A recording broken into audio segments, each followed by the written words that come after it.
2023 Shriners Children's College Classic. The Texas Tech Red Raiders take on the Michigan Wolverines from Minute Maid Park, home of the world champion Houston Astros. Hello again, everybody. I'm Gerald Sanchez along with Pat Combs, and day 2 of this tournament features a couple of teams that took losses in their opening games. Rice defeating Texas Tech, and then it was TCU taking on against Michigan.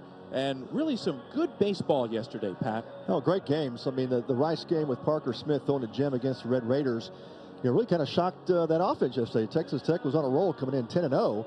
They take their first loss. And for Michigan, they knew it was going to be a transitional year, but they've got a senior lineup that will battle and grind it out. But Tracy Smith looking for better results today. And for Michigan, it'll be Jake Marty who they'll be looking at. Yeah, Jake Marty, the 6'4" center fielder from Bloomington, Illinois, is off to a hot start this season.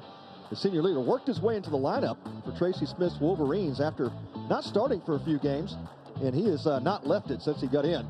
He's had a couple of hits yesterday. He now leads Michigan's offense with a .389 average. And on the other hand, Texas Tech also 2 for 4 yesterday. That was Kevin Bizzell. Yeah, what a find for Tim Tadlock when Bizzell entered the transfer portal, came over from Dallas Baptist. And he's also a catcher, but they converted him to third base. He's been pretty solid defensively, but they wanted to get his bat in the lineup. And boy, what a great decision that's been. He's put together a great fall that carried over to the spring. Had a couple of knocks yesterday. And of his 16 hits on the season, 9 are for extra bases. So pull up a chair and enjoy college baseball here this Saturday from Minute Maid Park, Michigan against Texas Tech. And that's coming up next.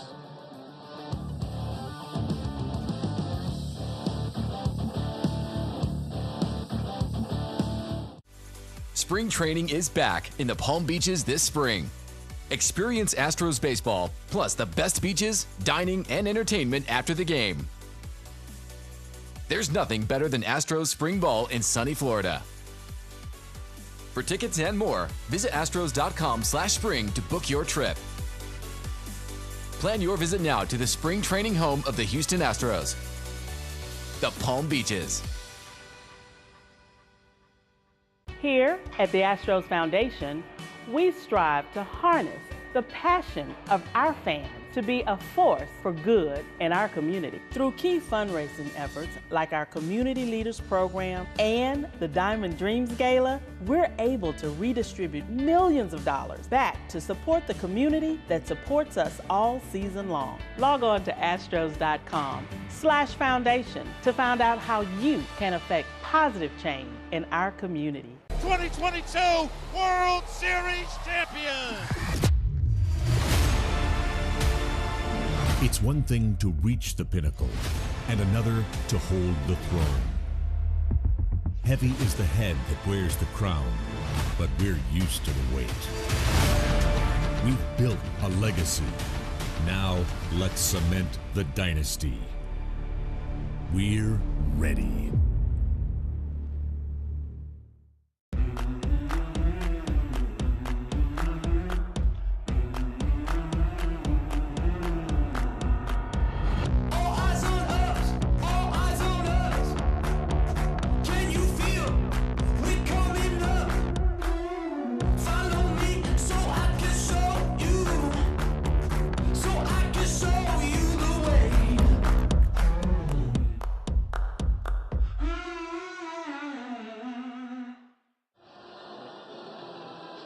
Take a look at Addison, National Ambassador for Shriners Children's Hospital, throwing out the ceremonial first pitch before today's game with the Texas Tech Red Raiders and the Michigan Wolverines.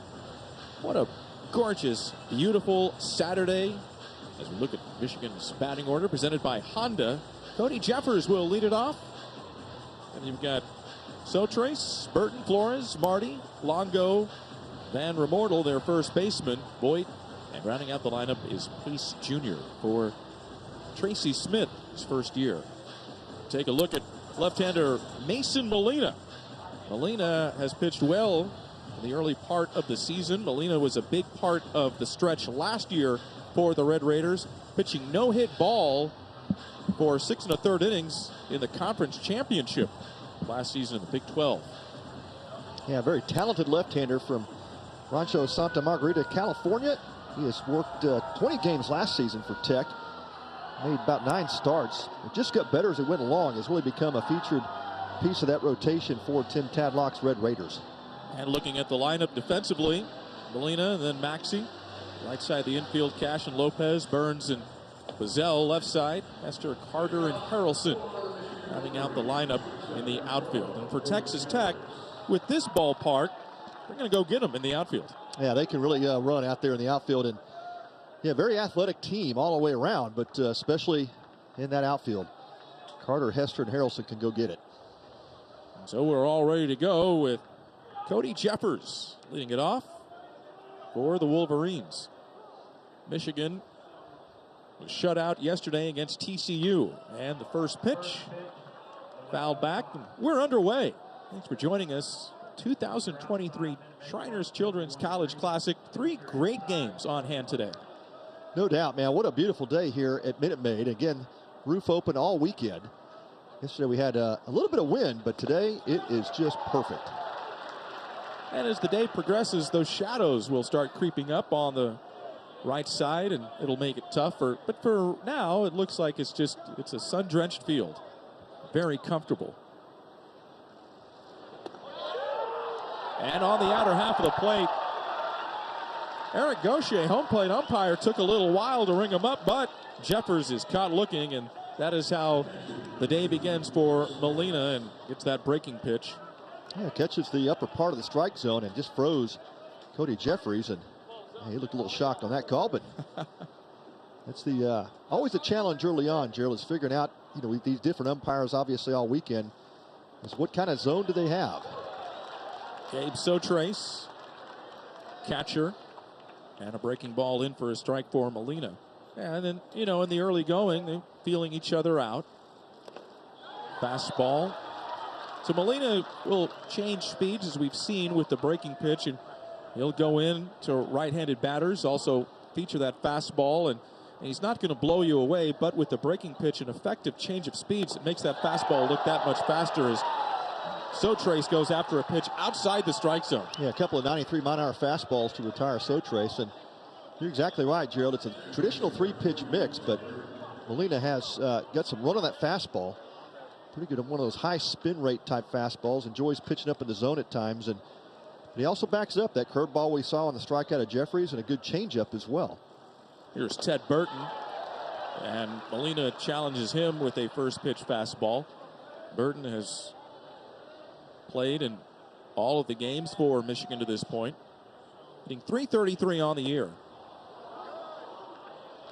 He pitched those morning games, right? So both these teams played yesterday early, had a chance to get back to the hotels, have a nice meal, get to bed early. Always a challenge still, though, to play a morning start. Remember those days trying to get up for those Chicago Cubs games? I always felt, Jared, like the Cubs had an advantage because their bodies were more used to playing early starts.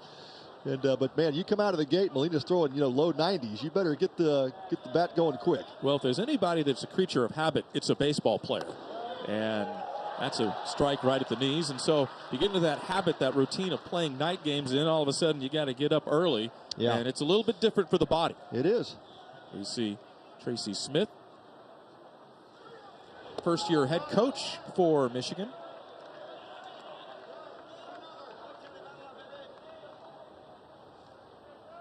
Yeah, that Michigan offense really trying to get things going. Of course, shut out yesterday, and Tracy Smith before the game said, hey, I'm just really trying to get the pieces put together.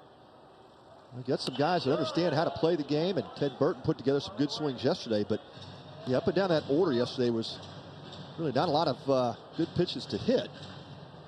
And their offense really struggled. It was actually third base coach Ben Greenspan, the associate head coach for for Michigan, who we were looking over at third base. Full count, and that's a swing and a miss and a strikeout. The side type first inning. Not a bad start for Mason Molina.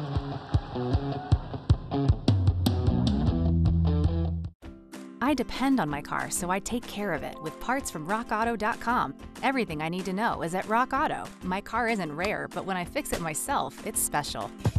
All the parts your car will ever need, Rock Auto. What's your warm-up music? Oh, wow. Warm-up music is Juice WRLD.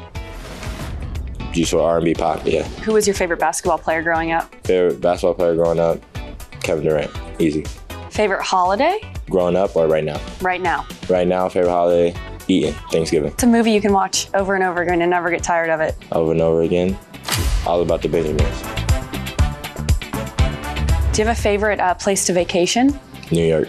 Oh, nice. Do you have any pets? I have 4 dogs. You have 4? Yeah. You have the most out of anybody on this team, I think. Yeah. What are their names? Lava, Icy, Rain, and Loki. Are they all the same breed? So 3 of them are XL Pits, 1 of them's a Belgian Malinois. Nice, that's awesome. What's your favorite food? Macaroni and cheese. Who's your biggest inspiration in all of life and why? That's my mom.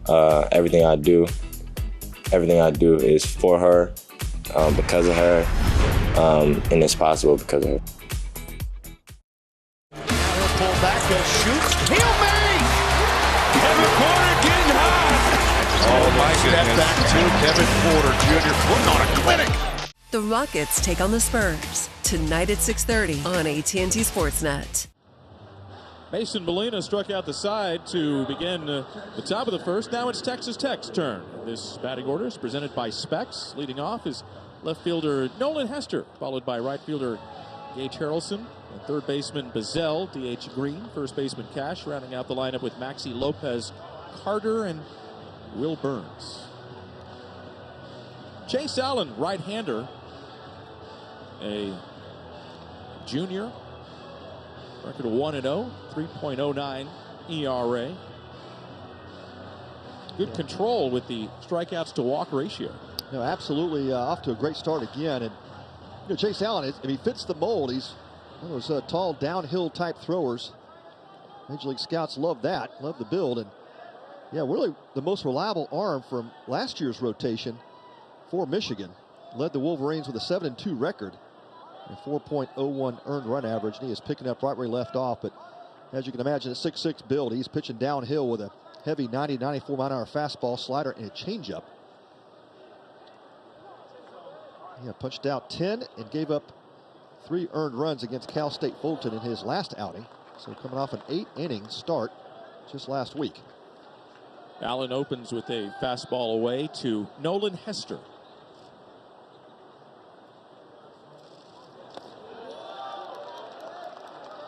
Hester in yesterday's game went 0 for 4.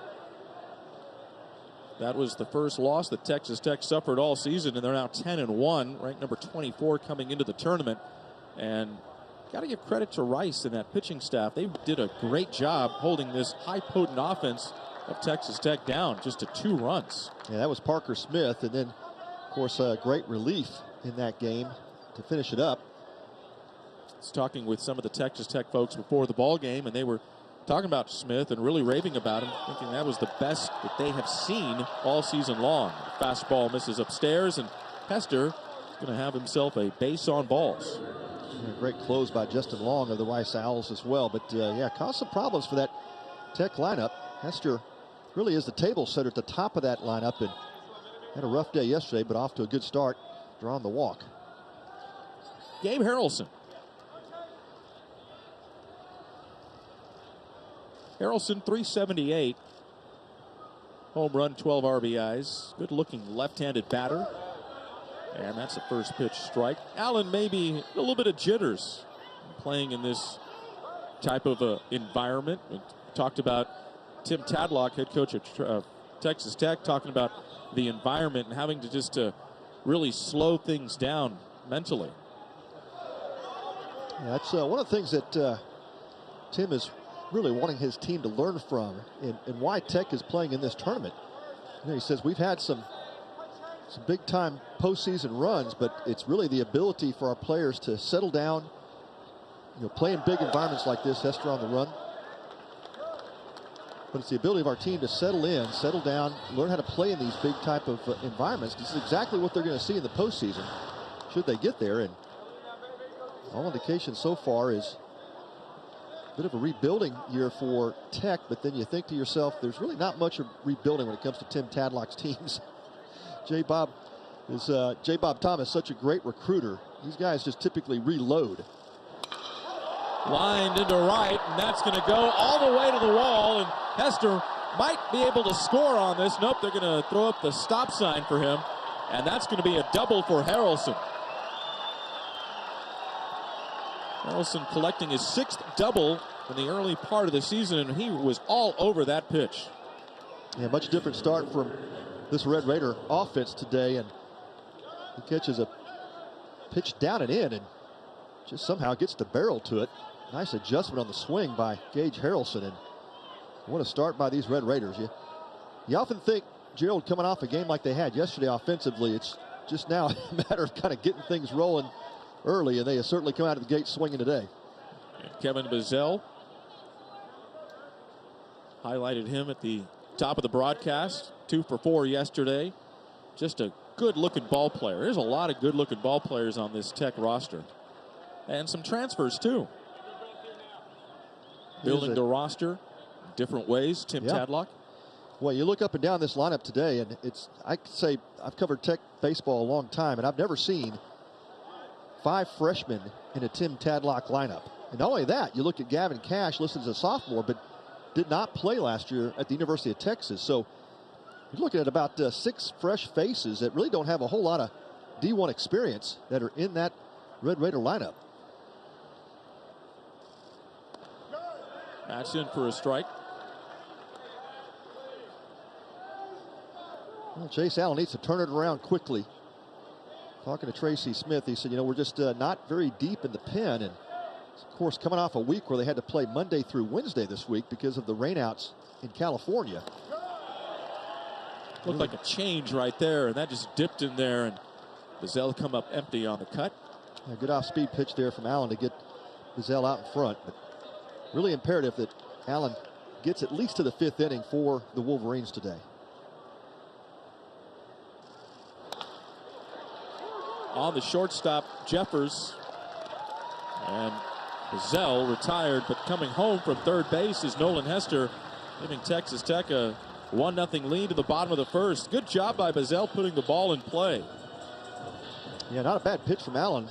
Looked like a slider down in the zone, and kind of a backup slider coming back into his hands. And good job by Bizzell just to put it in play. He saw that the middle infield for the Wolverines were playing back and took advantage of it, did a great job of executing on that ground ball to get the run in. And Bizzell collecting his 14th RBI of the season with Austin Green, junior. Harrelson still at second base. 1 out in the inning. Allen, a good size, 6'6", 220 pounds. It's a strike on the outer half of the plate. He comes from Littleton, Colorado.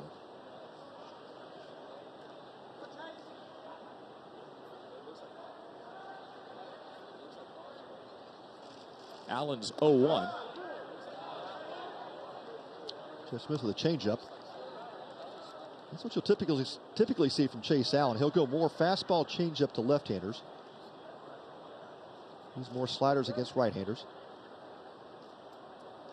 Yeah, that 6'6" frame, you think that you get a guy with a power arm. There's a shot into center field.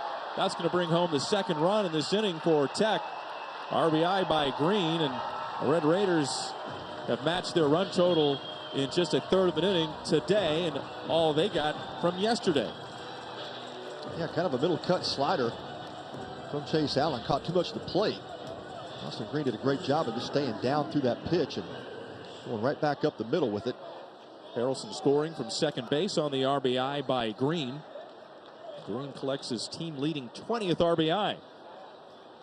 He was tied with Gavin Cash, and now Cash at the plate. Cash hit a ball yesterday that just missed getting out of here in right center field against Rice.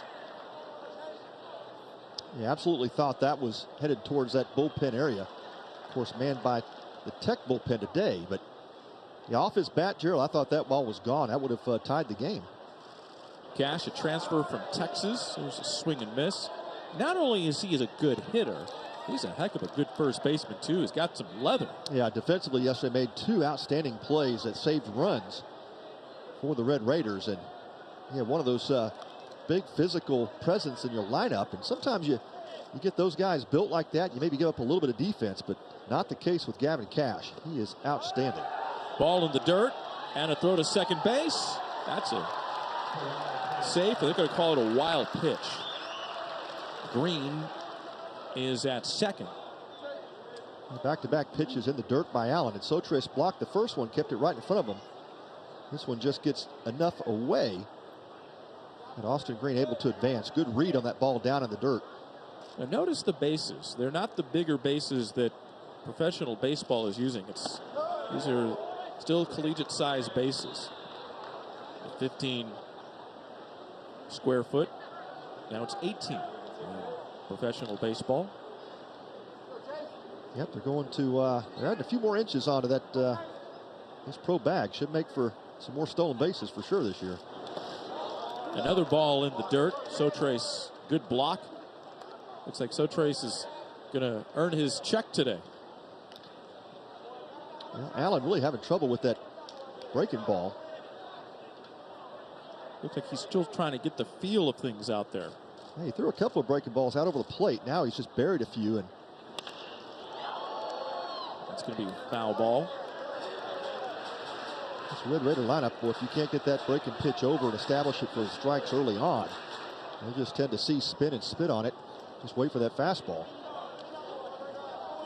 Got some Aggie fans. They're here early. A&M has the night game. And Cash is able to work it for a walk. That's a good at-bat there by Cash. He was down the count. He was very patient, and he was able to take the walk. That's the second walk by Allen issued in this bottom of the first inning. Yeah, fought off a couple of pitches and was able to work the walk. Change up clearly outside of the zone. And good job by Jack Van Mortal, the first baseman, to slow things down a little bit for his pitcher, Chase Allen. Just remind him that he's one pitch away from getting out of this jam, but already given up 2 runs. Dylan Maxey. Maxey did not play in yesterday's game against the Owls. Brushes him off the plate.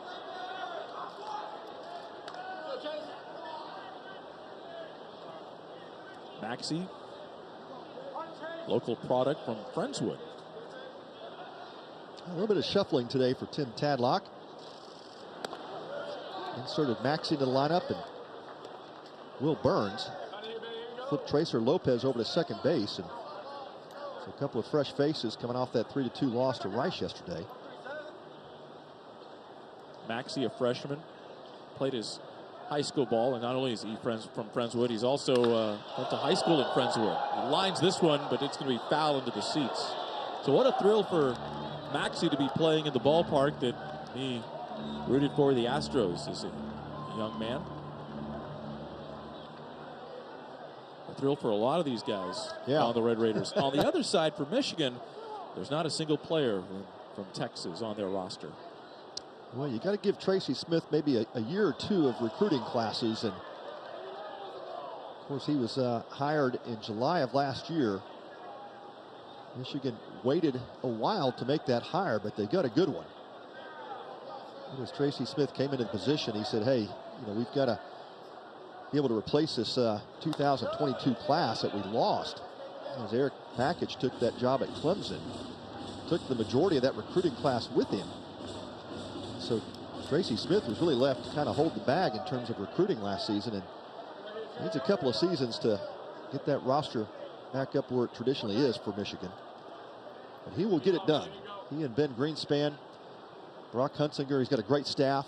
Wasn't that long ago they played in the national championship game. There's a swing and miss for the second out. They lost to Clemson in the championship game. Excuse me, Vanderbilt. They lost to Vanderbilt in 2019. Now, Michigan beat Texas Tech in that World Series. That's right. His pitch is down. Good slider there from Allen. Michigan, one of the really great historic college baseball programs. This one's hit back up the middle off the bat of Lopez, and Jeffers throws out Lopez. 2 runs for Texas Tech.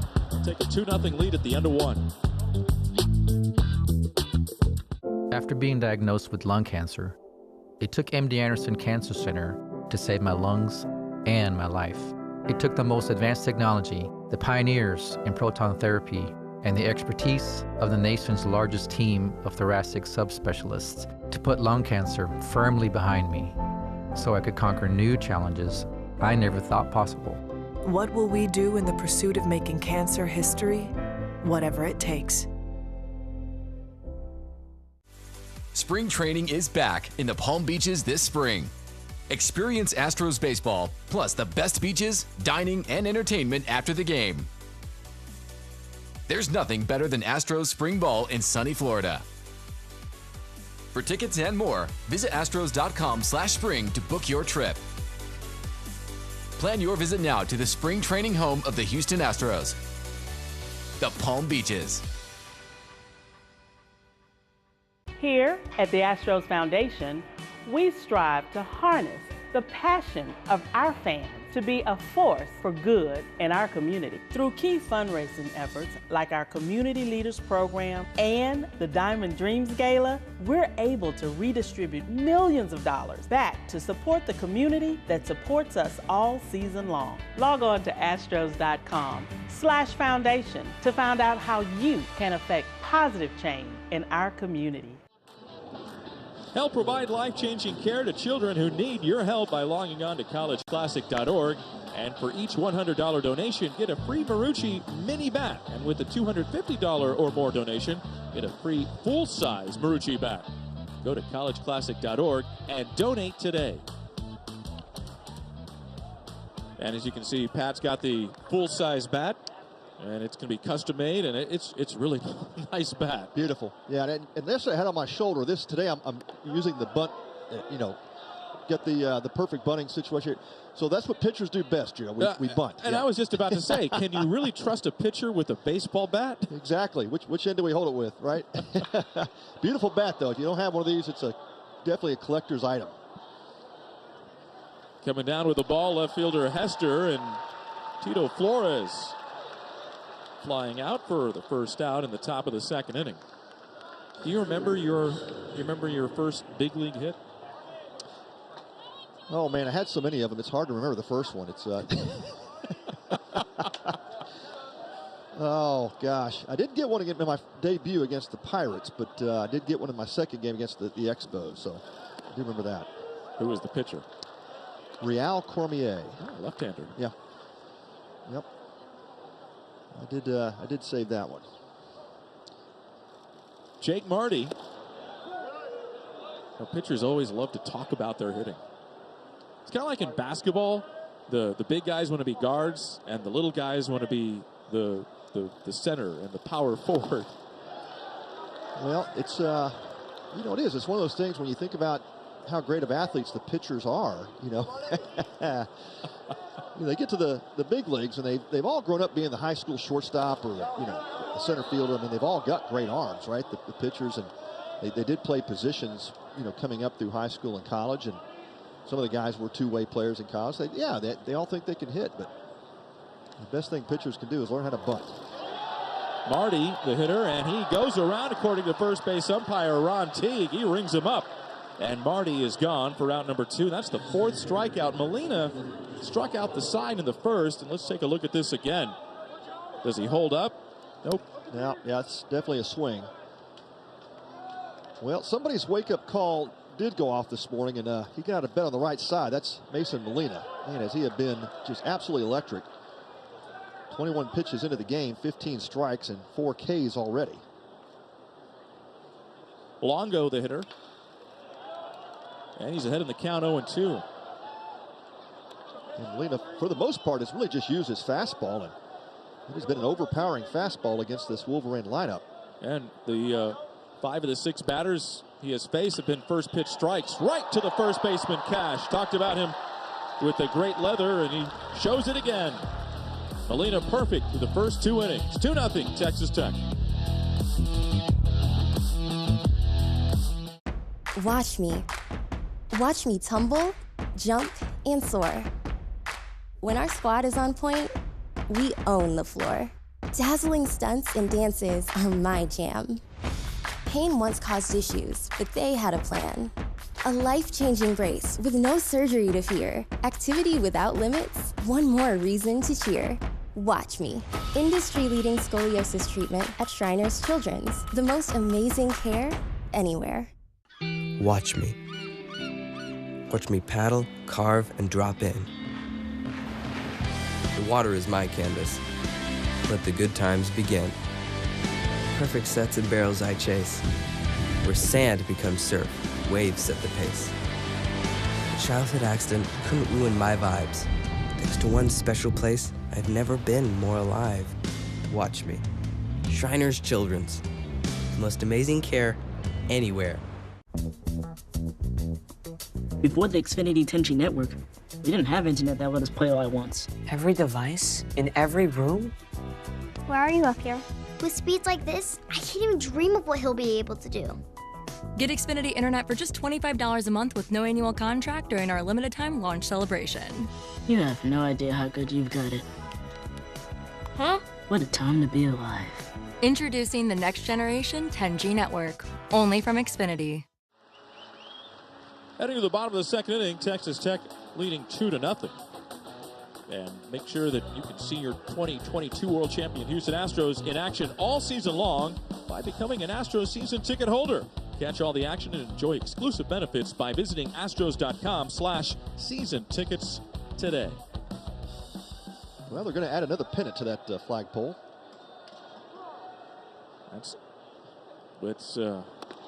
I mean, to think that the Astros were going to win one World Series, longtime Astro fans, lifelong dream, but to win two and a chance to win another one. I mean, this is the golden era of baseball. Well, for Houston fans, no doubt. Dylan Carter's got a count of 1-1. Can't wait. The opening days, March the 30th. They open against the White Sox. They'll be wearing those Astros, the white jerseys with the gold lettering. That's the way to celebrate. Little gold in the uniform this year. Just missing on the inner half of the plate from Allen. Now they'll have the championship uniforms celebrating. They'll get their World Series rings. Game 2 on that Friday against the White Sox.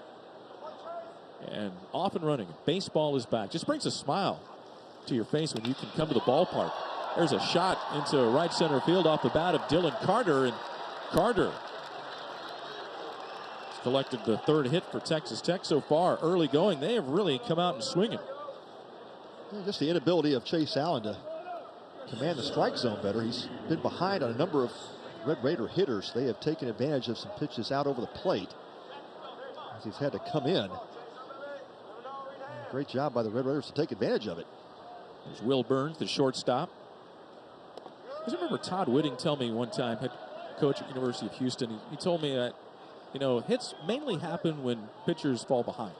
It's a pretty easy formula. Yeah, you look up and down the batting averages of hitters over the lifetime of Major League Baseball. It's at every level, right? Pitchers work ahead, they lower the batting average. They work behind, they raise batting averages. It's not complicated. It just becomes a matter of execution.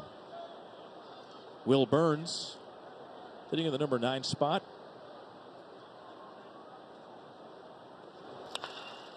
Burns opposite field into right.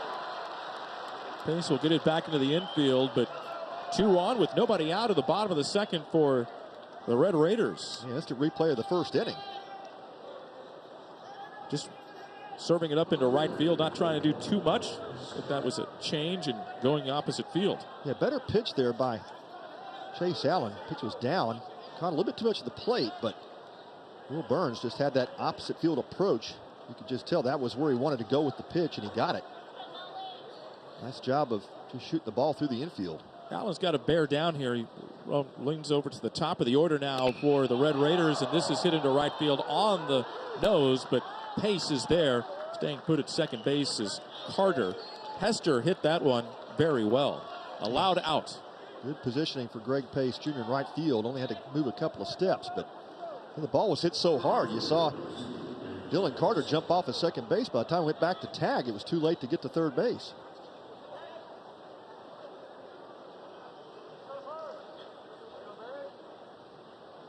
It's Gage Harrelson, right fielder. 2 on and 1 out. Pitch down, and that's a swing and miss off speed. Harrelson got a double his first time up. Hit that ball very well into the corner, up against the wall.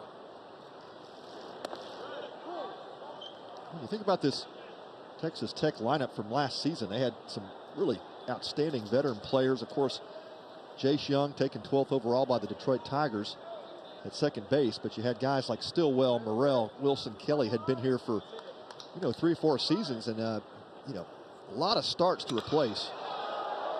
Hit into right field. Pace is going back. It's up against the wall. Call it a ground rule double. RBI. Harrelson. Tech 3-0. Well, great job of hitting by Gage Harrelson. His second double of the game, and that time again spins on an inside fastball and gets it out of that right center gap. Unfortunately for the Red Raiders, it would have been a 2-run double. Will Burns would have easily scored from first base, but as that ball gets into the bullpen area, they'll hold Burns at third, and Harrelson again with a stand-up double. Carter scoring from second base as Harrelson picks up his 13th RBI of the season. Well, Burns at third and Harrelson at second. There's one away, and here's Bazell. Bazell is going to bring another run home as Jeffers retires Bazell. Bazell, that's twice he's done that. 2 ground outs to shortstop, 2 RBIs. That's a mature at bat, though, when you think about the situation. Michigan's infield playing back, really giving up and conceding the run.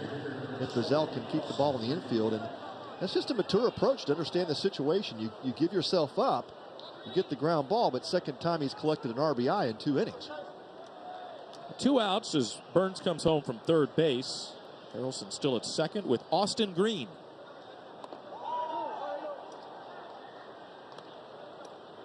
As you mentioned, with Tracy Smith really wanting to have innings from Chase Allen today, and he's going to have to bear down here as he is falling behind 4-0. And in this inning, Texas Tech has really put the bat on the ball.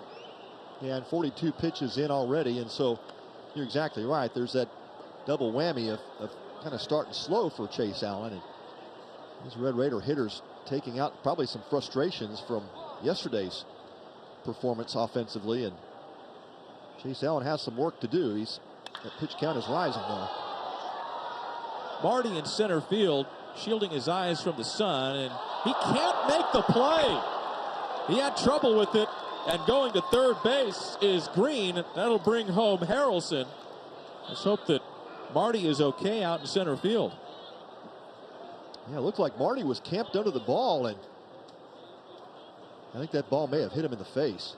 He's got some blood coming out of his nose. Boy, it's just streaming out. Man, that is so unfortunate. Well, we talked about this, Bluebird sky today, and that ball went up. It looked like he had a good beat on it, but as it came down, I think he just lost it. That ball may have hit him right in the nose. Yeah, you can see him kind of turn his head at the last moment. Yeah, that ball went off his glasses. You can see his sunglasses popping off his face there, and just a really unfortunate situation for Jake Marty. So Harrelson scores from second, getting a credit Austin Green with an RBI double. Triple. As he is at third base. And his teammates looking on, hoping hopefully Marty can stay in the ball game, but taking another look at that. Oh, man. And that's just tough. Yeah, didn't even get a glove on it. That is so unfortunate. Let's just hope he can recover and they can keep him in the game, but that is a tough one. Yeah, Tracy Smith and training staff for Michigan out there, and you can just see the amount of blood on the towel, just trying to get that blood to stop. Well, we talked about Jake Marty at the top of the broadcast and how we were highlighting him as a player to look for the Wolverines. Yeah, it's one of those situations where he earned his way into the lineup, and it's just not come out of it because of the level of play. And it's, of course, got tremendous speed in the outfield, covers a ton of ground. But offensively had been really a catalyst in that Michigan lineup. It'd be a big loss for the Wolverines if he has to exit the game. Round of applause from the fans, especially the Red Raider fans who are behind the first base dugout. It might be one of those situations where they just have to get him out because of the trying to stop the blood coming from his nose.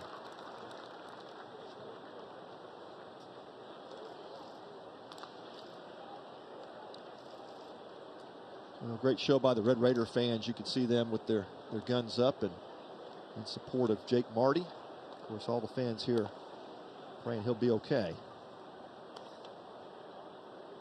And we talked about it, about the, yesterday, especially with the blue sky. Not a lot of wind today. It was very windy yesterday. And you could tell when he was shielding his eyes from the sun. Flores, same thing out in left field. He had some problems out there. Yeah, it's been a battle here. These early games, the sky is, just a beautiful sky, but it's hard to pick up balls, especially if you're not used to playing in this big league type stadium. You see the ball off the bat. It's got a good background with the green seats here at Minute Maid. But once it gets above that roof line and goes into the sky, it's sometimes hard to track. And so that's Jordan Rogers, who will play out in right field, and Pace will move from right field to center field. Jordan Rogers, a senior, and Rogers will also bat in the spot that Marty vacates, which is the 5th spot for Michigan. Here's Gavin Cash with a runner at third and 2 outs. 5-0 Red Raiders. 3 runs in this bottom of the second inning.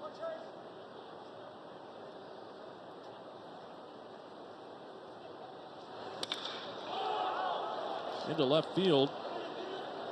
Flores, he's got it, and that'll retire the side. Cash flying out, but the Red Raiders add to their lead 5-0 with 3 runs in the bottom of the second inning.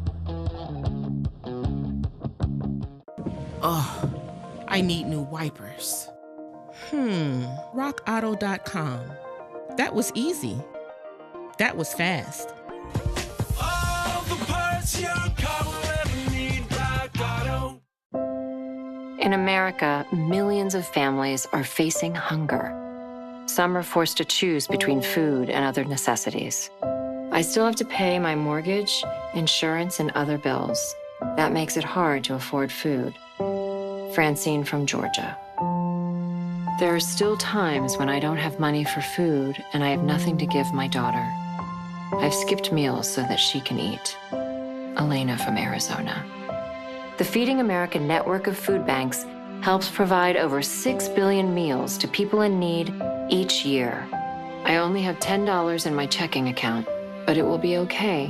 I at least have food because of this pantry. Donna from Washington. Now I no longer have to worry about going hungry. Diane from Michigan. No one should have to worry where their next meal will come from. Together, we can end hunger. Learn more at feedingamerica.org. Go beyond the court with Rockets All Access. Exclusive interviews, player features, and more. New episodes every Wednesday on AT&T Sportsnet. The Astros take on Venezuela Wednesday at 4:30 on AT&T Sportsnet. Well, that little girl is enjoying herself here at the ballpark today with her family. It's top of the third inning with Texas Tech up 5-0. 6 remarkable kids have teamed up at a participating university for the Shriners Children's College Classic Team Fundraising Challenge. All weekend long, teams will compete to see which fan base can raise the most money in support of Shriners Children's. Go online, collegeclassic.org, to donate in honor of your favorite team today. Michigan, top of the third inning. Their first baseman, Jack Van Remortel, against Mason Molina.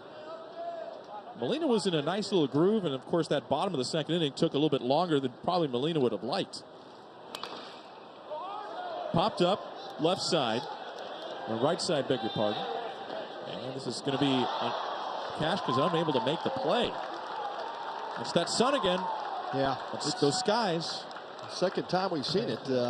Thankfully this time, Cash didn't suffer any ill effects of the ball coming down on top of his head. But yeah, you can see the catcher, Dylan Maxey, looking up and saying, hey, I don't have it. And Gavin Cash making that long run from where he was playing back behind first base. He couldn't find it either. And then at the last second tried to make the adjustment. But yeah, second time today, a fly ball, a pop-up has caused some issues. So we're Van Remortel at second base with a leadoff double. Back up the middle, Voit. They've got Van Remortel in a rundown, and that's going to be out. Bizel applying the tag at third base. Molina, good job. Presence of mind of looking where that runner was, and he was able to get the lead run down. See, Gerald, you doubt me that the pitchers are the best athletes in the field, and here's Molina giving you that example of what a great athletic pitcher does. Fields his position well, and charges at the runner, Van Remortel, and made him commit to third base, slips it over to Bizel for the easy tag. And yeah, you could call it a base running mistake. Certainly when the ball's back to the mound, you got to kind of head back to second base, but yeah, that play happened so fast, Remortel was just kind of hung out to dry. Greg Pace Jr.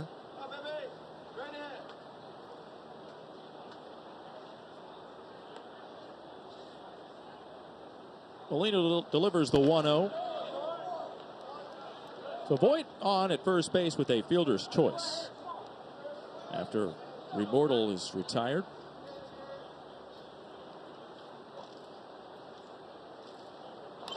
Thought maybe Remortel thought that was going to probably go up the middle, and that's why he was going to third base, and he didn't think that Molina was going to stab it.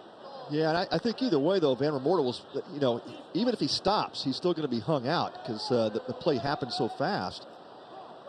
But even if he stops there, you can see Tracer Lopez coming in from second base just in case he was going to try to get back there. He just kind of hung out in the middle of nowhere. Well, Molina awfully impressive so far. He's really attacked the Michigan lineup with a steady dose of fastballs, and they have really not squared a ball up yet. First full count that Molina has gone to.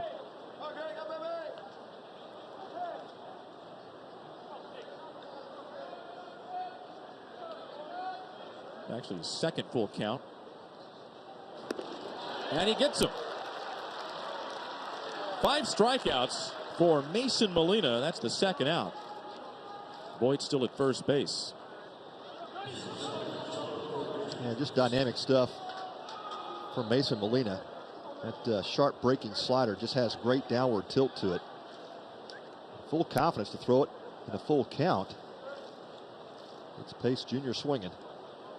Top of the order with Cody Jeffers.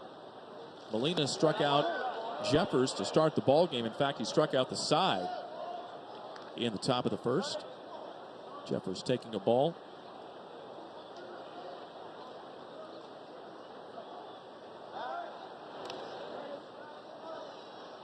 In case you're just tuning in, Texas Tech with 2 in the bottom of the first and then 3, including a pop fly triple off of the center fielder Jake Marty.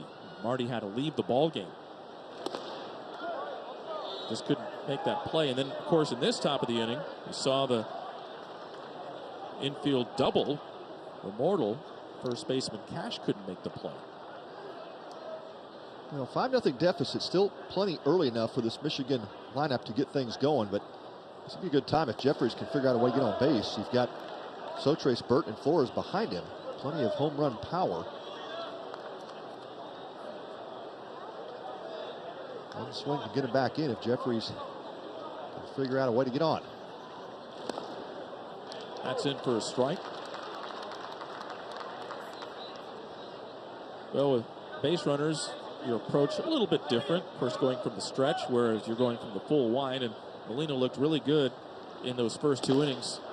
He has had a couple of 3-ball counts, but he's come back and filled it with Cody Jeffers. Yeah, go right back in it. Jeffers Again, tough lefty-lefty matchup against Molina. I got it. And that's going to be a hit by pitch. Yeah, just before that pitch was thrown, Red Raider catcher Dylan Maxey, I think, was trying to get Molina to step off. Molina stayed on the rubber and instead lets that curveball kind of hang inside. And the protective gear right there, the elbow guard, they didn't really have that until the last 20 years or so. Yeah, it's been one of those inventions that pitchers hate because hitters will use it to their advantage, but certainly, you know, it's kept a lot of hitters in the games as well, protecting those elbows. And elbows and the backs of hands, that's typically the two places that you don't want to get hit. So Trace, catcher, is down the count 0-2 with runners at first and second.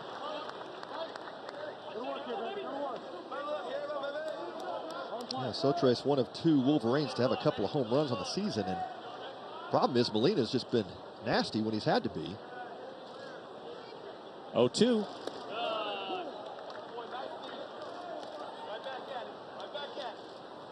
Tried to backdoor that breaking ball that time and left it high.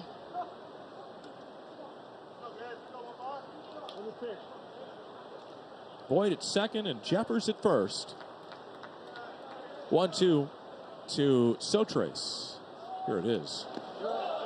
It's a good block by the catcher Maxey, and even I think a better job of Sotrace laying off. Yeah, no doubt. It's been a good breaking ball. It's a big breaking ball. It has some sharp bite to it, but good job of laying off it. See if he's earned himself a fastball here. Even with 2-2. Now he's filled it. And now Sotrace battling at the plate after falling behind in the count. He has come back and filled it. Well, Michigan runners will be off and running on the pitch. So double could score 2 easily here. Full count. And he lost him. Bases are loaded for Michigan. Well, great job by Gabe Sotrace to work that count full and then earns the walk after going down 0-2. Not able to finish the job with him, and now it gets a little bit tougher with Teddy Burton. There was a couple of pitches where Sotrace laid off and didn't bite after Molina's pitch on the outer half of the plate. Now here's Burton.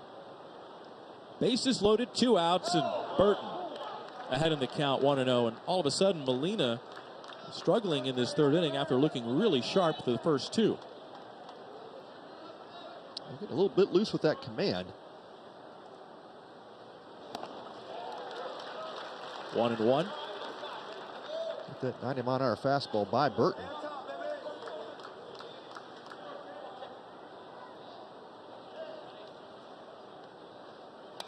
Burton into right. That'll bring home 2 runs. 2-run single for Ted Burton, and Michigan is on the board. 5-2 Texas Tech. Well, just a great veteran at bat for Teddy Burton, and he gets the fastball up and away, and just a tremendous approach. Just go in that direction. That's exactly what he was trying to do, and gets the pitch to do it with. And that'll bring Matt Gardner, the pitching coach, out of the dugout for the Red Raiders. And yeah, just Molina's inability to finish off a couple of hitters. Had Jeffers down, had Sotrace down, and just couldn't complete the deal. And obviously you turn the order over to Ted Burton, one of the better hitters in that Michigan lineup, and he made Molina pay for it. Voigt and Jeffers score, and going from first to third is Sotrace, as Ted Burton picks up RBIs number 5 and 6 on the season. And for Michigan, their first 2 runs of the tournament. They were shut out against Texas Tech in yesterday's game, or rather, excuse me, against TCU 6-0.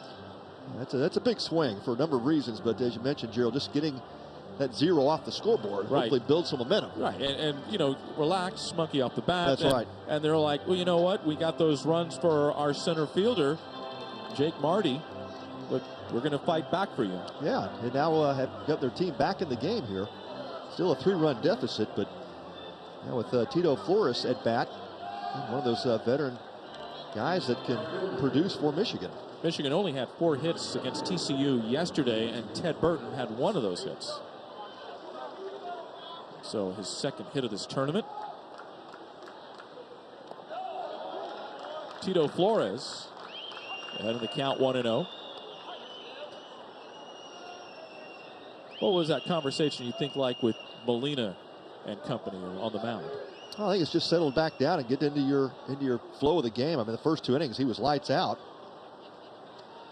Really used that fastball well. Into left, Flores, RBI single, bringing home Sotrace. And going from first to third is Burton. Heads up base running by Ted Burton.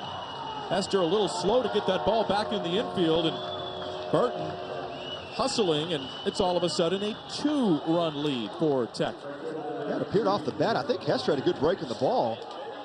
They had him pulled over a little bit towards that gap, but he had to slow up to get to it. I think Burton coming around second may have surprised him a bit. But, some heads-up aggressive base running by Ted Burton. But here's Jordan Rogers. He was originally on the bench when the game started, but taking over for Jake Marty, and that ball's going to get away from the catcher Maxey. The play at the plate. He is out. Burton is gone at home plate. Yeah, what a great job by Dylan Maxey to recover quickly. The ball bounded off the backstop, and he got to it quickly. Instead of flipping to his pitcher Molina, decided to take the chance and make the diving tag. And right now the call is out at the plate. Burton. They're going to look at this. Yeah, I think that's a play they have to look at. Looked like Burton may have gotten that hand in there before the tag of Maxey. But Maxey looked like he also may have taken a little bit of a blow to the head. He is down now with Tech's training staff looking at him. And he's pointing to his head. Not sure if he took a knee to the helmet or we'll have to take another look at the replay, but definitely a play that needs to be reviewed. So this is going to be a Michigan challenge. Taking a look at it again. Does Burton get his hand in there? Well, that's really close. You can't see from that angle because Molina's running into to back up the play. Almost looked like Burton, went into the plate with that right hand. Had he been able to keep that right hand behind him, or maybe make that little swim slide, the left hand would be the hand to touch the plate with, but awfully close. That angle, it's really hard to tell. Of course, home plate umpire is right on top of it. Maxey made the decision to try to tag Burton instead of flipping it to his pitcher Molina. I think Molina was a little bit late covering the plate. That's exactly right. Molina's just now entering the picture, and so Maxey had no choice. But yeah, Eric Gaucher right on top of that call. And he had a great angle at it. And there's Maxey making the diving attempt. And the question is, did he get there before Burton's hand touched the plate?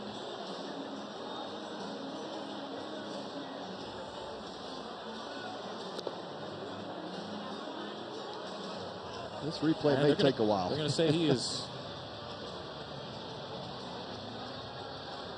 Yeah, Maxey taking some warm-up tosses just in case Tech is not out of this inning and trying to keep his pitcher Molina warm. But, Maxey, good to see him staying in. Looked like he got bumped on the head as Burton's slide was coming through. And taking a little bit longer than usual for them to look at this. Let's look at it again from our angle. And they're going to say he's out. Clint Fagan, the replay umpire, they have taken about 3 different angles at this. The angle that we originally saw in the replay could not see it. Molina had interfered, but he is out. What a play by Dylan Maxey, the Red Raider catcher. Yeah, athletic play, tagging Burton to end the inning, but Michigan cozies it up, down by 2.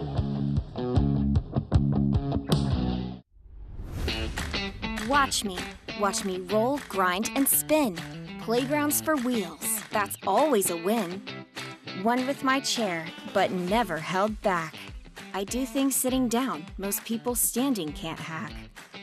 Some might say my condition was fate, My doctors would tell you I'm just redefining great. Watch me. Life-changing orthopedic excellence at Shriners Children's, the most amazing care anywhere. Watch me. Watch me roll, grind, and spin. Playgrounds for wheels. That's always a win. One with my chair, but never held back. I do things sitting down most people standing can't hack. Some might say my condition was fate. My doctors would tell you I'm just redefining great. Watch me. Life-changing orthopedic excellence at Shriners Children's, the most amazing care anywhere. 2022 World Series champion! It's one thing to reach the pinnacle, and another to hold the throne. Heavy is the head that wears the crown, but we're used to the weight. We've built a legacy. Now let's cement the dynasty. We're ready.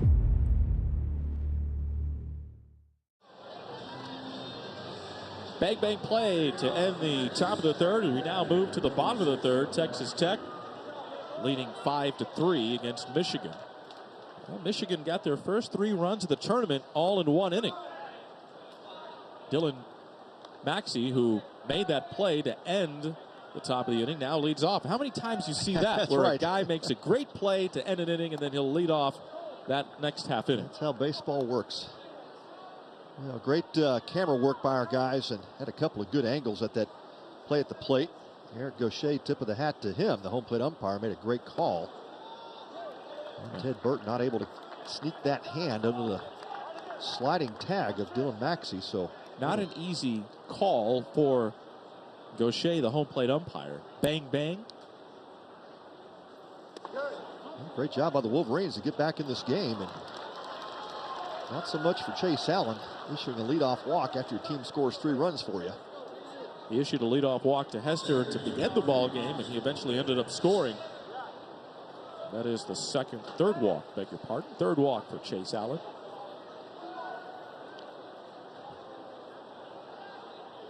Tracer Lopez. Allen with his 50th pitch coming up, and it's another concern for Tracy Smith and the Wolverines. 50 pitches in only after a couple of innings here.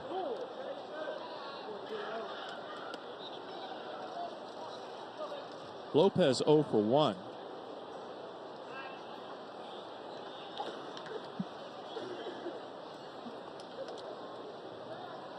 And that will bring Brock Hunsinger, the pitching coach for Big Blue, out of the dugout. Got some activity in their bullpen. Noah Renard, their right-hander, begins to loosen. We talked about yesterday about the celebration. If Texas Tech hits a home run, the bullpen all celebrates, all getting on the top rail of the bullpen of the outfield fence. Well, they couldn't do it yesterday because of the way the bullpen is here at Minute Maid Park. But today, they're in the right field bullpen. By the way, go to collegeclassic.org. Let's reach our goal. 34,000, and you reach our goal and have a big celebration. And we exceeded the goal last year.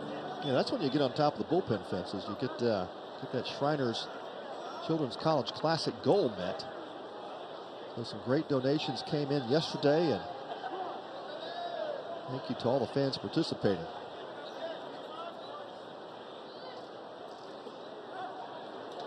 Throw over to first base, and Maxey. Also heard from one of the Shriners, Marty, met him in the hotel lobby, said they had 500 blankets yesterday to sell for Shriners, and they sold 480 of those blankets. So great job by the fans here at Minute Maid to participate in that donation to Shriners as well.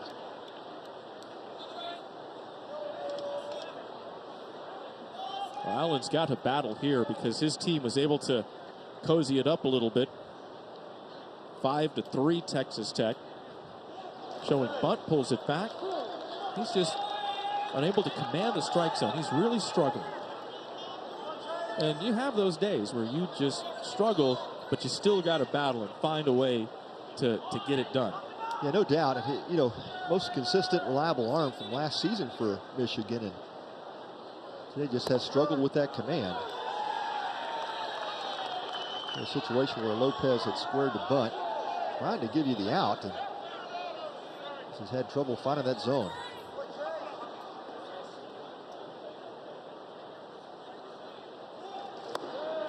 And he's going to end up walking him. Back-to-back walks to start the bottom of the third. Texas Tech, Maxey at second and Lopez at first.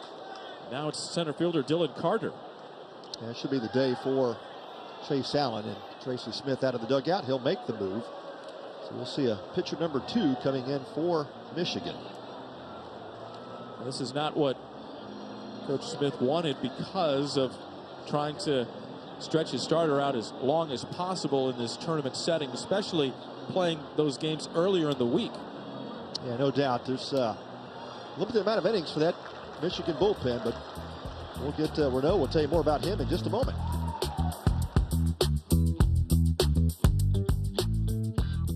You need auto parts? Don't waste time. Rock Auto has all you need on one screen. Compare brands, see customer favorites, ask a friend for advice. Online shopping done right. All the parts your car will ever need, Rock Auto.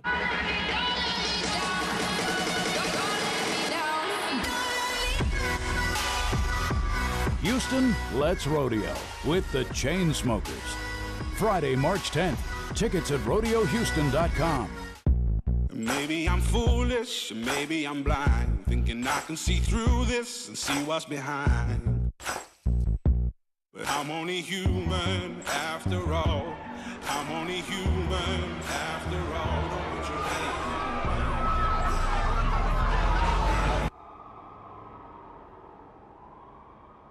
Oh, some people got the real problem. Some people out of love.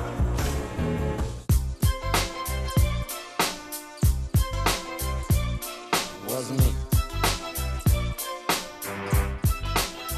You're never responsible for unauthorized purchases on your Discover card. At Buffalo Wild Wings, the deals don't stop. Buy one, get one half off Wing Tuesdays. Buy one, get one free boneless Thursdays. And $3 to $6 happy hour deals from 3 to 6 p.m. every weekday. Only at Buffalo Wild Wings. This call to the bullpen is brought to you by Honda. Michigan going with right-hander sophomore Noah Renard coming into the ball game. His teammate Chase Allen.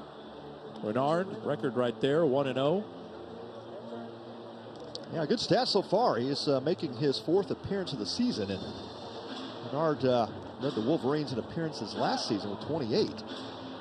Also had 3 starts. 6'3", Santa Rosa, California. Tracy Smith likes this 3/4 arm slot, works downhill. Low 90s fastball, and out pitches a changeup. Really high confidence with that change piece, and he'll throw it against right-handers and left-handers. Carter singled and a run scored his first time up. Chase Allen out of the ball game, only throwing 2 innings, allowing 6 hits. Through 55 pitches, only 27 for strikes. There's a bunt on the right side. This is a beauty. Does it stay fair? It does! Dead the ball. That's going to be an infield bunt single for Carter. The bases are loaded with nobody out. Not much that Sotres could do there. No, I think even if Sotres tries to field it, with Dylan Carter's speed, it was going to be a bang-bang play at first base. So instead it takes the risk of seeing if that ball will continue to roll towards the foul line and get past it, but it does not. It hugs it, stays right on it. Outstanding bunt by Carter. Who says bunting is dead in baseball? That's right. Yep, 5-3 lead, and Tim Tadlock puts the sign on. Carter executes it perfectly. Now it Will Burns, and he takes a ball. So Maxey, Lopez, Carter, the runners on the bases. Yeah, what you love in that situation, too, is when you give the bunt to Carter. Yeah, does Carter want to move the runners? Absolutely, but he's not giving himself up. It's not a sack bunt. He was bunting for a base hit. That's exactly what happened. The way he hustled out of the box, he was definitely trying to get aboard. Didn't want to give himself up. And just good situational baseball there from the Red Raiders. Up the middle, shortstop Jeffers will field. Could this be two? No.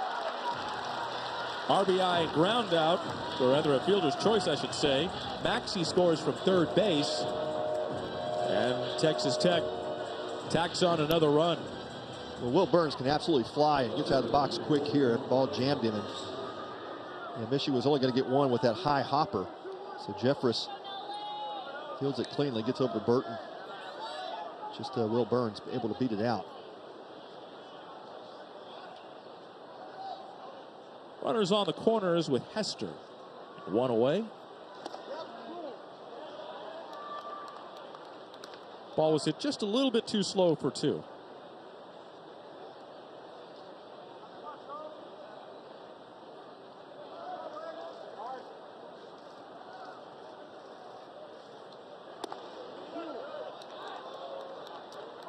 Hester ahead in the count, 2-0. A couple pitches just missing off the outside edge, and Renard with that good arm side run to that fastball.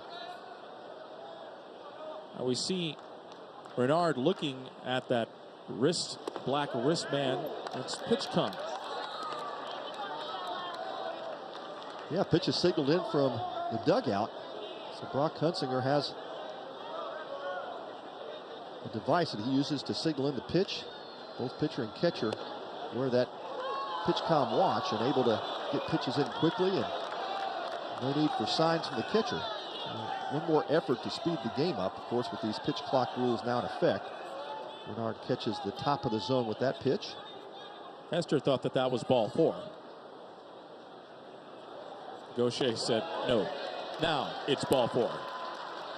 And the bases are loaded again for the Red Raiders. Yeah, it does not get any easier for Noah Renard. And now the middle of this Red Raider lineup.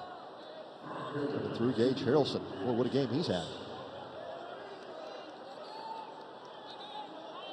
Harrelson, 2 doubles, 2 runs scored, also an RBI.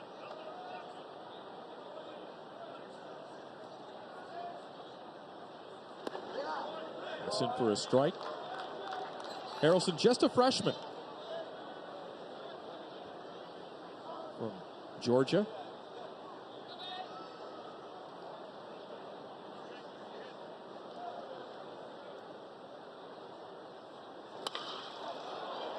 Into left, but that's going to be a foul ball. Harrelson, while he was a high schooler, Houston County High School, and they played their state championship games in Truist Park, home of the Atlanta Braves. Nice. So he has played in what a thrill, yeah, big league ballpark before. 0-2.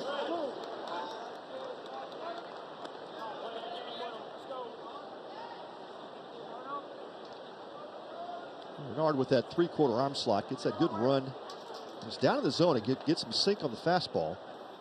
He'll turn that changeup over. There it is. Just missed. Boy, Renard really wanting that punch out, but Harrelson, credit to him, laying off that pitch. Yeah, that was really close.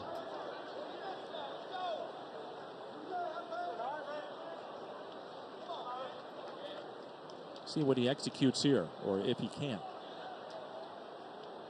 2-2. That'll be foul ball. At the end of Harrelson's bat, and another changeup from the arm of Noah Renard. This is a battle here with Renard and Harrelson. Voigt, third baseman. That ball's hit to him. He might come home. He's positioned as such. And Harrelson swings and misses. That's a big strikeout for Renard. Yeah, huge K. So the second out of the inning, and an RBI situation there for Harrelson, who'd been a tough out. Looked like an off speed. Yeah, sure was. That changeup darting down and away from the left-hander Harrelson. Great swing and miss pitch. Harrelson probably a little upset with himself. And a tough pitch to see off the hand of Renard. That's his out pitch. He executed a couple of those really nice against Harrelson. And he comes back and gets Bazell out in front on that swing. Nice tight slider that time.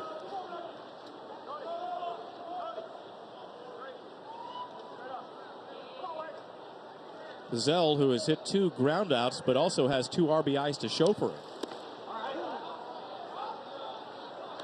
Bazell has batted every inning. Texas Tech turning over that lineup now for the 3rd time.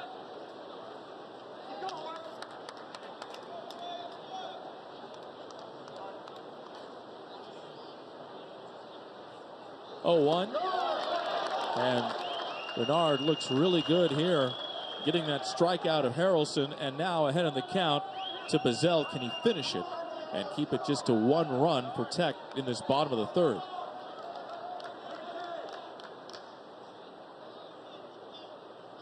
Bazell awaits, puts it in play, grounds it to the shortstop Jeffers, and he'll go the short way.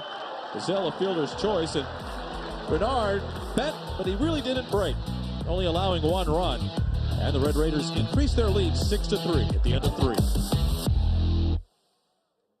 At Buffalo Wild Wings, the deals don't stop.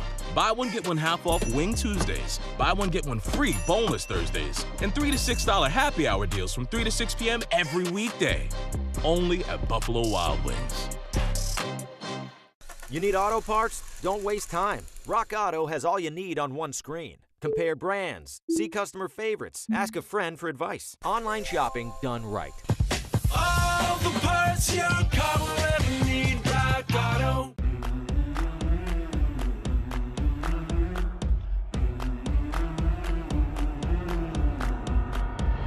All eyes on us, all eyes on us. Can you feel we coming up? Follow me so I can show you, so I can show you the way.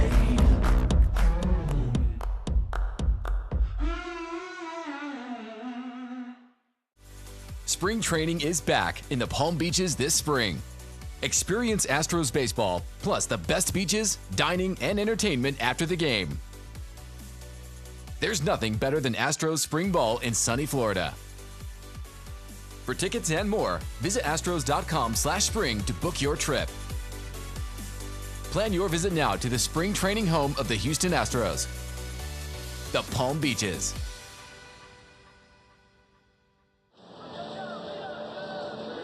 Welcome back to Minute Maid Park, Texas Tech and Michigan. Champs return to Minute Maid Park, ready to rain. Opening day versus the Chicago White Sox, March 30th. Get your tickets and get to the game early for Opening Day Street Fest, presented by Budweiser. For tickets, visit astros.com/tickets today. Well, the Red Raiders got to run back and lead by 3 as we go to the top of the 4th.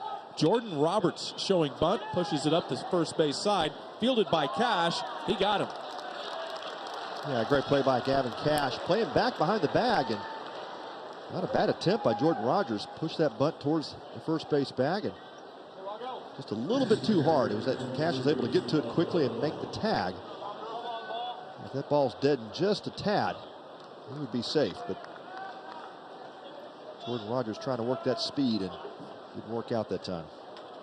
Rogers had a slight limp as he went back to the third base dugout. And he's the one that replaced Jake Marty in center field. Actually, Rogers in right. And he came in. Joe Longo, the DH.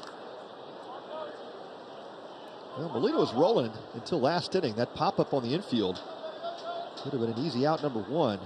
Jack Van Remortel, but landed up on the infield, ended up being a double.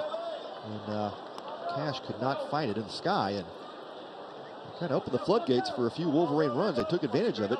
Now you see Molina's got that pitch count right on his glove, not on his wrist. Interesting. Some guys just don't like anything on their arms when they're pitching, so.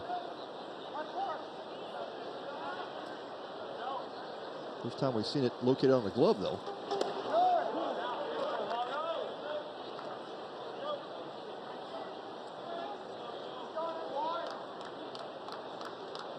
Longo's got a count of 2-2.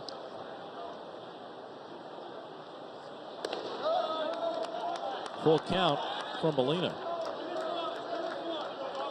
Fastball at 89.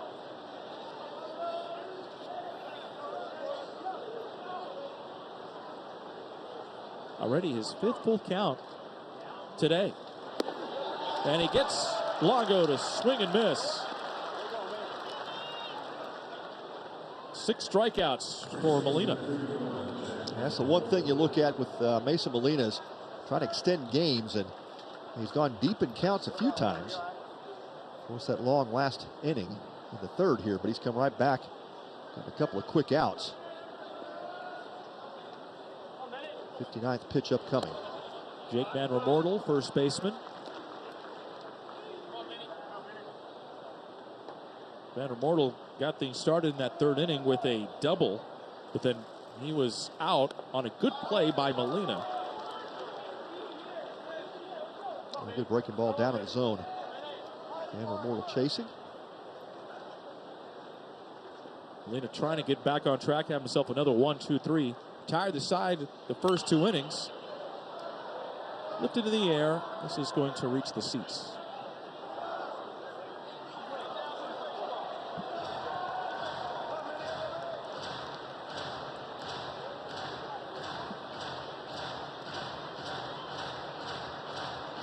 Oh, 2 with 2 outs.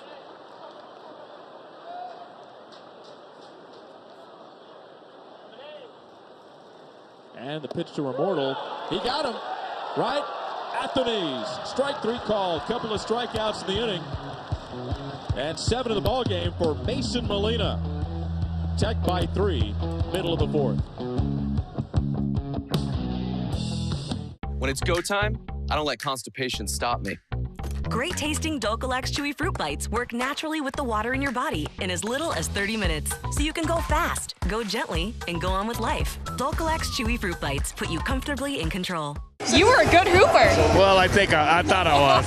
I don't know if I could have played with these guys, but at the time I thought I could have. But I tell you, I just admire them so much. They're very athletic, and I'd like to take some of them on the baseball field because I think some of them could play baseball. In your experience, what's the key to leading a young team? My experience is that you got to let them play, but you got to also teach them discipline at the same time. And love is discipline, and you can't wait too long to try to help them and teach them. And my son was excited about seeing this game because he thinks they have some of the most best young talent in the league. Yeah. And so I'm excited about seeing them. And I met some of them at the stadium. I see them throwing out the first pitch, and I asked my son, hey, where do you go to school? Or who's he? Who's this guy? So, I'm hoping they make good showing tonight. Well, Dusty, enjoy the game. Thank you for your time. Well, thank you very much, and hello to Houston. Only one spot for me. I gotta be first. I'm who they all wanna be. Come to your worst. I've been through the dirt. I've been through the dirt. Catch Astros spring training action on AT&T Sportsnet. Welcome back to Minute Maid Park, and up here in the booth, Gerald Sanchez along with Pat Combs as we get ready for the second game here following the first game with TCU and Louisville. A couple of ranked teams and a couple of teams that won their first ball game yesterday. Yeah, looking forward to that one. 2 dynamic offenses, probably the 2 best we've seen so far in the tournament, but a couple of 1-0 teams going at it this afternoon. Austin Green takes a first pitch strike.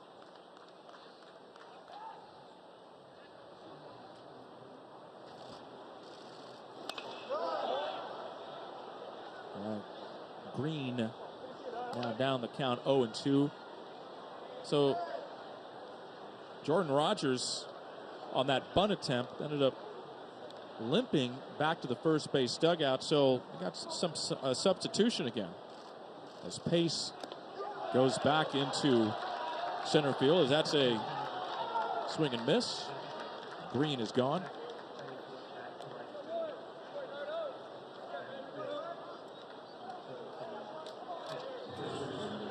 Robert Pitts is now in center field. And he will bat in Rogers' spot. So Marty, Rogers, now Pitts, all in the 5 spot, and we're just in the bottom of the 4th. Yeah, tough couple of losses in the outfield for Tracy Smith's outfield, and now down 2 bodies.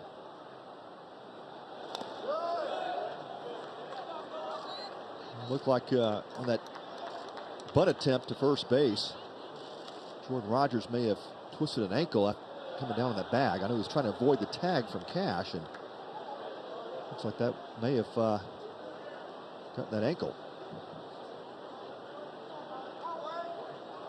You know, and I didn't get a chance to work this note in about Cash, that while he was with Texas, hit in the air. It's going to be shortstop Jeffers shielding his eyes from the sun, but Cash, you know, he played against Rice in yesterday's game. His first career appearance while a member of the Longhorns was against Rice. Oh, there you go. Yeah, didn't get a whole lot of action last year. Of course, playing behind Ivan Melendez, the All-American first baseman who had a tremendous year for the Horns. Golden Spikes Player of the Year. When you get stuck behind a guy like that, you're just not going to get a whole lot of playing time. And so Gavin Cash made the change over to Texas Tech.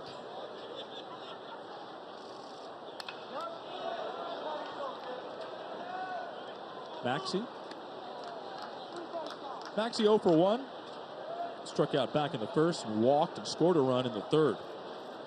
Maxey made that great play at home plate to end the top of the 3rd inning. High fly, left center, and it's going to be caught by Flores. Well, he flirted with possible extra base hits, but Maxey makes a loud out. And we're through 4.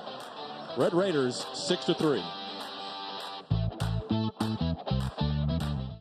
Watch me.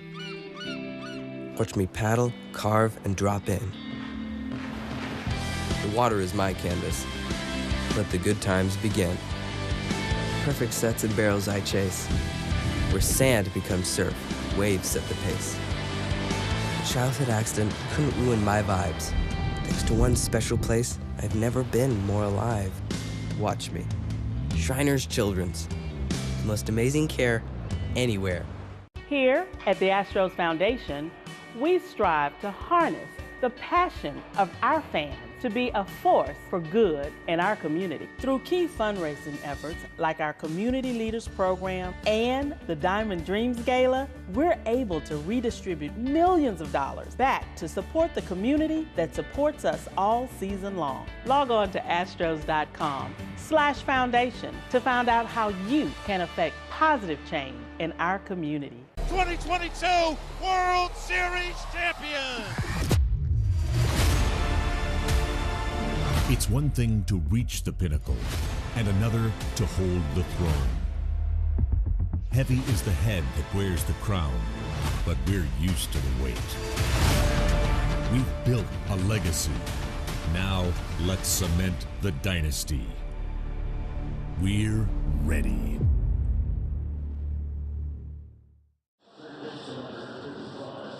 Texas Tech 6-3 over Michigan. We're at Minute Maid Park, opening day of day 2 of the Shriners Children's College Classic. Gerald Sanchez along with Pat Combs, and we've got a special guest up here in the booth. Got Parker. Parker, how are you? I'm all right. How are you? Good, good. We're enjoying baseball. Hope you are too, right? I am. It's been a good experience so far.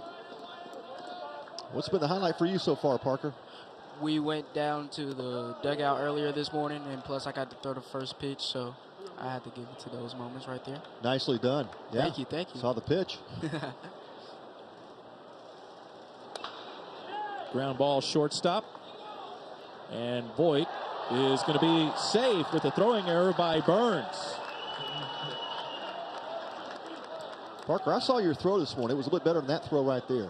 You actually had a good throw. I did? They've been on my case about it this morning. They get on you a little bit, huh? They have, yes. Well, Parker, you're from North Carolina? I am, yes. Oxford. All right. Now, what the story that you have?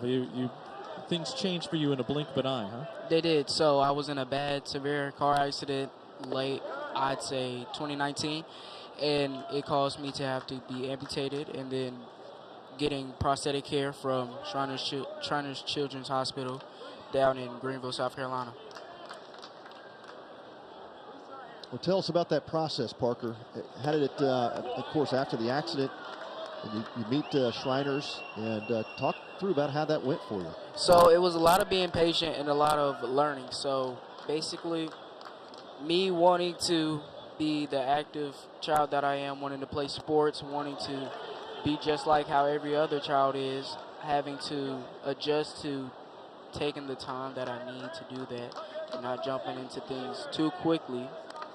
So learning just patience and the value of not being so picky and humble, being humble about what you have. Right. Mistakes are being humble for what you have because of how fast it can change in the matter of seconds. You never know. Visiting with Parker here in the booth, the National Patient Ambassador from Shriners Children's. And now you're a basketball guy, huh? I am basketball and football. Yeah, but you love baseball too, right? I do. I've had a small passion for baseball back when I was younger, but growing towards different things, different sports. So just having this experience just brings back a lot, and it's fun and exciting. So now none of these teams are really close to Greenville. So who are you rooting for in this one? I can't choose because I got to chat with both teams, being both dugouts.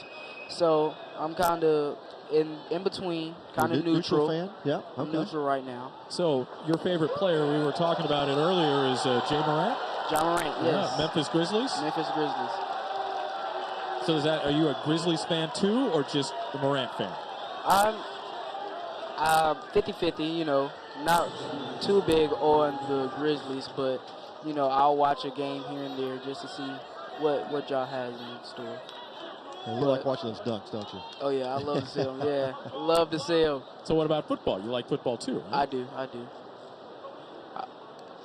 See, I don't think Morant's even sometimes human. I think he's got that superhuman thing. He's got he can fly. He can fly. He got that extra airtime. Yeah, he's got that extra airtime.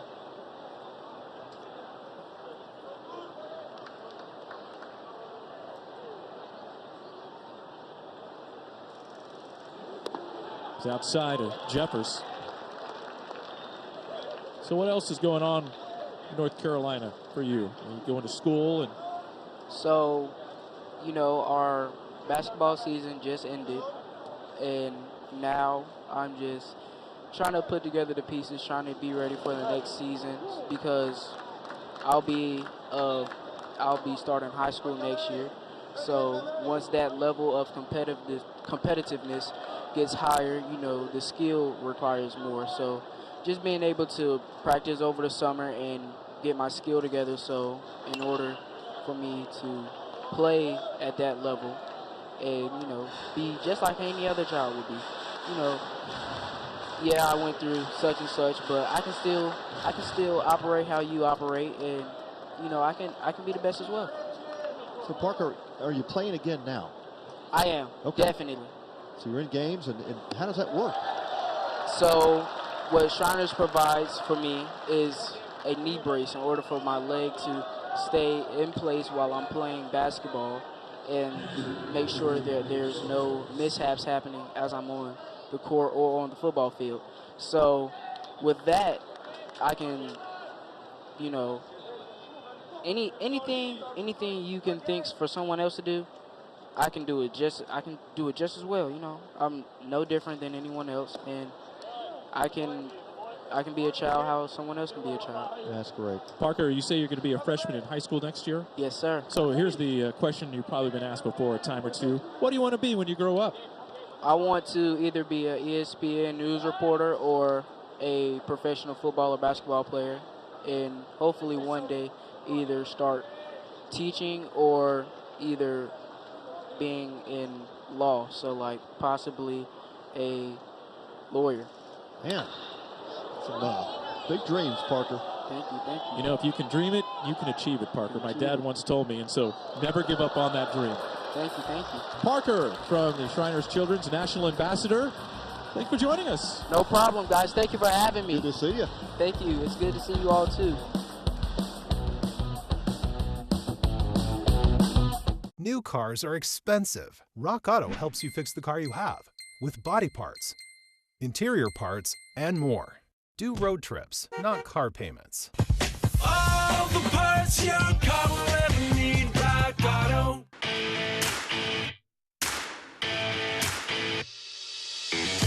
We're here today at the University of Michigan to welcome Allie, one of our Shriners Children's patients in Philadelphia, who has scoliosis.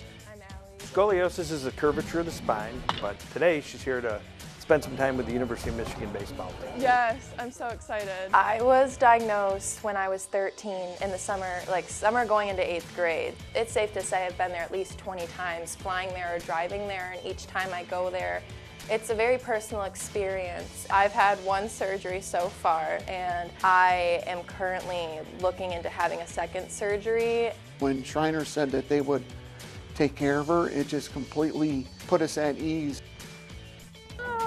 I threw one good one. I have to say what a privilege it was to spend time, and our team spend time with Allie and her family. We feel fortunate to be a part of this overall mission, which is much greater than baseball. Yay, that wasn't bad. That wasn't bad. Thank you. Let's get out 2, 1, 2. Mission!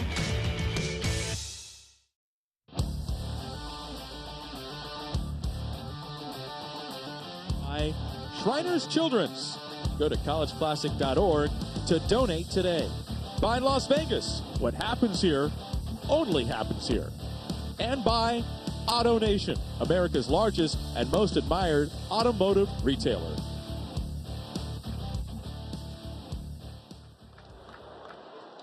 Back at Minute Maid Park, Texas Tech by 3 as we go to the bottom of the 5th inning. Gerald Sanchez along with Pat Combs. How about Parker from Shriners Children's, National Patient Ambassador, threw out the first pitch and came and hung out with us in the top half of the inning. What a nice young man. Oh, man. What an amazing story. You know, we had the privilege of hearing these stories all weekend long, and it never ceases to amaze me, Gerald, how these young people recover and get their lives back in order after some tragic circumstances. It's just extremely inspirational. Resilient. Oh, man. Yeah, to hear Parker, I mean, just a young athlete, you know, good student, wants to, you know, as you heard him say, that's his dream to play pro ball. And, of course, how do you do that with a prosthetic leg? Well, these guys look like they have no limits. You know, he also said he wants to be a reporter for ESPN. And, you know, we got that headset here. We could have had him hung around for a couple of innings, call some action. Absolutely could have handled it, no doubt. Well, how about the job by Noah Renard? His 3rd inning of work. Came in to a pickle with a couple of runners back on in the 3rd. Worked his way around that, only giving up the 1 run, but clean 4th, and now a good start to the 5th. Renard has pitched 3 and 3/3 innings in a couple of different outings. So not unusual for Tracy Smith to get Renard stretched out in the way he's throwing. We may see him for much longer than anticipated.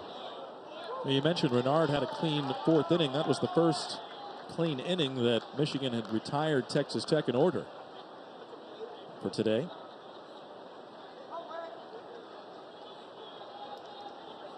These two programs have met 10 times over the years, including the 2019 College World Series in Omaha.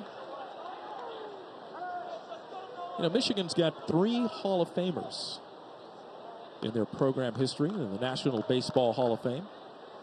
You want to take a stab at them? Man, you're the historian, man. You've got, I'm sure you didn't have to look these up. George Sisler and Barry Larkin. Yeah, I should have guessed Barry, yeah. And then there's one more that didn't really have a major league career, but more known for his front office work. This is Branch Rickey. Wow. Oh, would not have guessed that. Well, I played with one of the all-time greats from Big Blue, and Jim Abbott. Played with Jim for a couple of summers, and won the gold medal in the '88 Olympics in Seoul. What a great story there.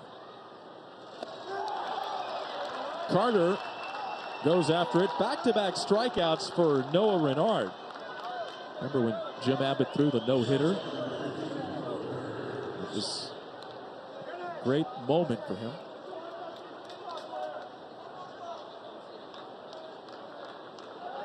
Will Burns.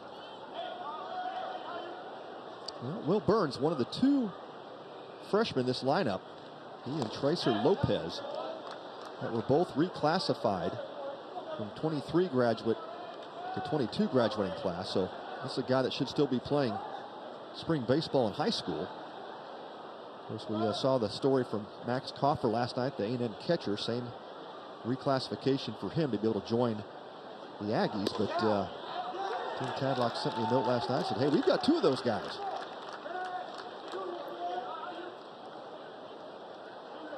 That's pretty impressive. You know, consider two D1 athletes at 17 years old competing in college when they should be high school seniors.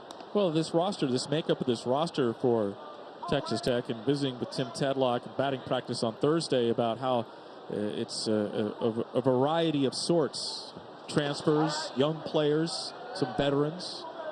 Nice little mix. Well, it really is. And, you know, Tim was telling us, hey, you know, we don't like to mind the transfer portal. We like to really get guys to Lubbock and develop them as players. And, of course, J. Bob Thomas considered one of the better recruiters in college baseball, but that has been the philosophy for a long time since Tim arrived. But they will plug holes with transfers. And a lot of these young players come in due to the relationships on the coaching staff. No doubt. And it's relationships with each other, which is where you got a guy like Bazell to transfer in. And, you know, it's we talk about baseball being a game of relationships. It certainly plays itself out between players and coaches. Burns works it for a walk. Good eye by Burns. He took a pitch previously on that third ball that was close. Some of the Michigan fans were barking. But it's a ball. And so ball 4, and brings up Nolan Hester.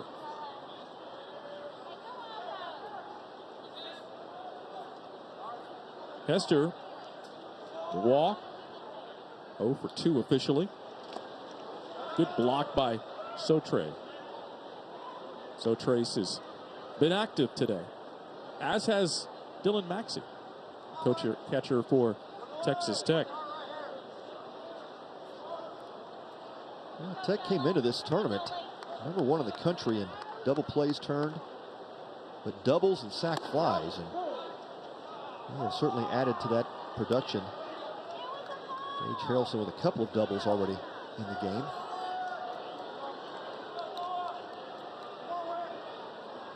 Top of the order for Tech with Hester.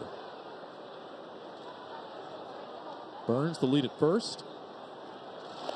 And that's going to be a hit by pitch.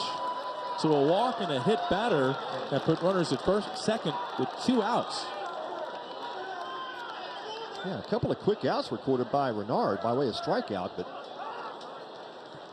the breaking pitches have lost command a little bit. Now that's off the kneecap of Hester.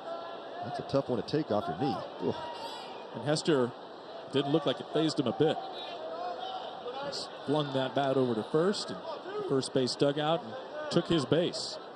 Now it's Gage Harrelson. Harrelson has hit the ball well. Last at bat he struck out, but his 2 previous bats had a double, run scored, and a ground rule RBI double. Almost got it out of here.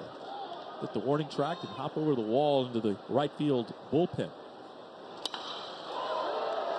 Center field, and Pitts comes on and makes the running catch. And it'll retire the side. Tech had a couple of on after 2 outs, but they leave him stranded. 6-3 at the end of 5. Texas Tech. Don't miss Champions. Woody Harrelson is out of his league. I'm your homie with an extra chromie. And in over his head. What do you say we end this hug? This is your shot at being champions. Champions, rated PG-13. When your back's to the basket, your inner beast emerges. Some are ball hogs, swooping in at the first careless dribble. Picked off by KPJ. Then you got the dire wolves, who roam the rim waiting to make light work of their prey. Sheesh, that is one tall life. And of course there are the rare hybrids, like a crocopotamus or a great white sea puma. You see one of those bad boys on the court, you better start running. I think the crowd fades away, but you know, your energy alone and crowd's energy is infectious, so it's hard not to feed off of that. You don't hear the crowd too much, you can hear it, but like if it's live ball, like you score and the crowd's going crazy, you might not hear it as much because you're worried about getting back on defense, but like if there's like a big dunk and then they call a timeout, oh yeah, that crowd is gonna be roaring. Christopher, 30 points for him, his first 30-point game of his career. Before the opening tip, tune in to AT&T Sportsnet for the latest news and game notes on your Rockets. Catch Rockets pregame, presented by Lexus. The Rockets take on the Spurs tonight at 6:30 on AT&T Sportsnet.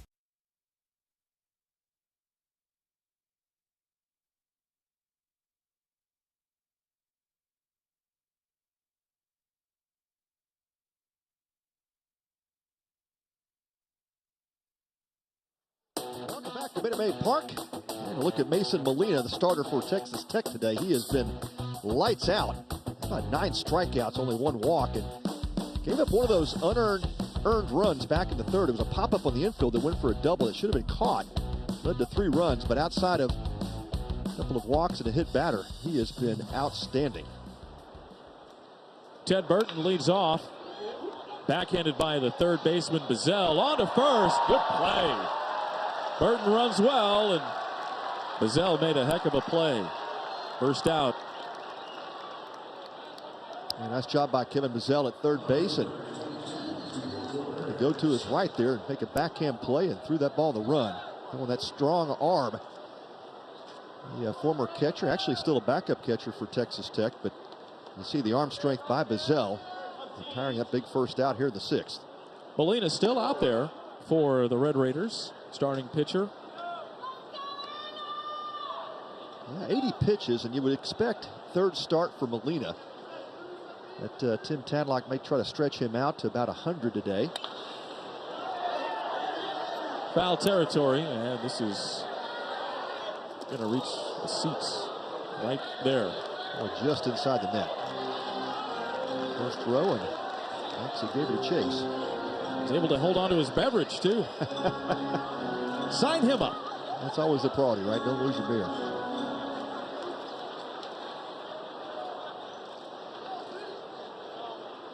Look at this again.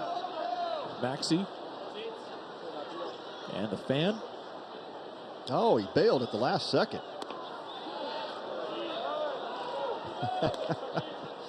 Held onto that phone, too. That's why he didn't have a free hand. That's why he couldn't make the catch. Brings back a memory of mine. Watching a game at Wrigley. This is watching the Astros. 2000, I remember. Balls hitting the upper deck.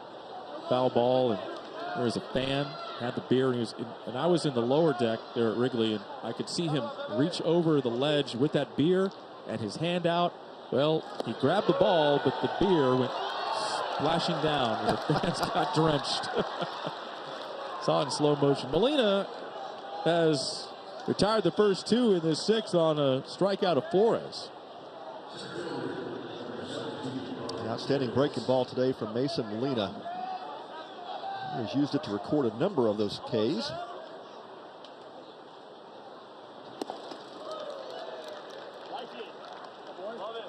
Fastball still coming in at 89. He's dropped a couple of miles off his fastball, but like we've talked about, just sneaky quick when you get that off speed over. Just makes that fastball that much harder. Yeah. Robert Pitts is inserted into the lineup. Center fielder. Pitts taking upstairs. Well, Molina, after a shaky third, seems like he's righted the ship quite nicely. Only allowing 1 base runner. Of course, that was the error by Burns, the shortstop, back in the 5th. Looking for a 1-2-3 in this 6th. Pitt's going to make him work at least another pitch. And Molina has really commanded the fastball well, working both sides of the plate. We've seen him elevate a couple of times for strikeouts. Use that breaking ball effectively. And he again got him to swing and miss. Strikeout.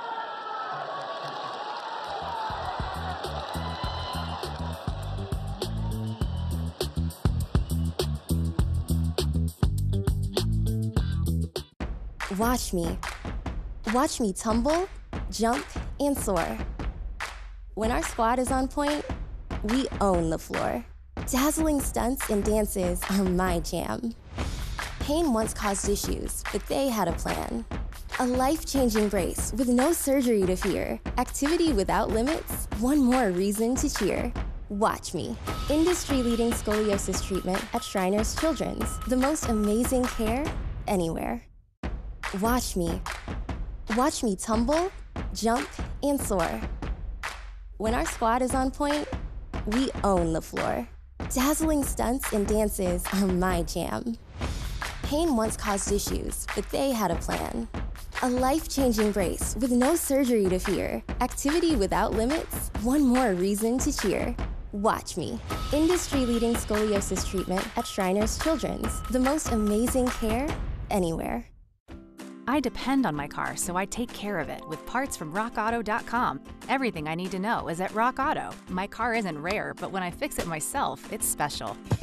All the parts your car will ever need, Rock Auto. Call it old-fashioned, but there's something sacred about a big man at H-Town.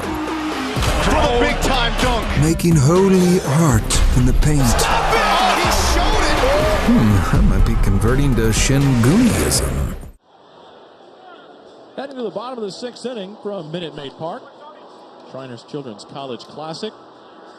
First game of day 2 of this 3-day tournament. Noah Renard, reliever for the Wolverines, has done a great job taking over where Chase Allen struggled. Yeah, he's kept Michigan in the game, and that's all you can ask for from Noah Renard. Giving his team a chance to get back in it. Called upon again to come back into the 6th inning. We thought he might get stretched out a little bit today, and certainly with the lack of depth in the Michigan bullpen, he has done an admirable job. He came in the 3rd inning, faced Dylan Carter, gave up a hit. That was that bunt hit right up the first base side, and since then he has not allowed a hit. Impressive performance, and again exactly what Tracy Smith needed from his bullpen.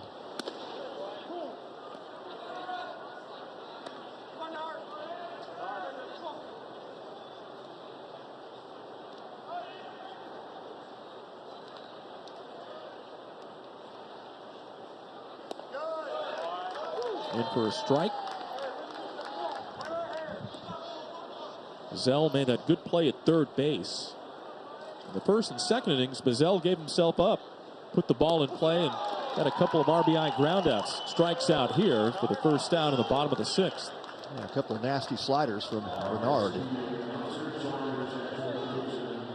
Kind of getting the over slider to get back even in the count. That one had some really sharp bite to it down and away from Bazell.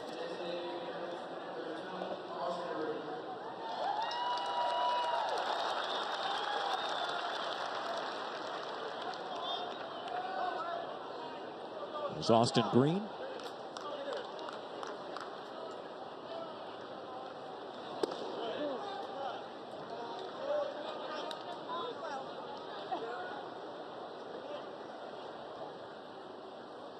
Transferred from Weatherford College, Austin Green. Mentioned he is from the small town of Diana, Texas, which is north of Longview. Diana, Texas, but don't confuse New Diana, which is the school district, and the high school where he played. It's New Diana High School, but from Diana, Texas.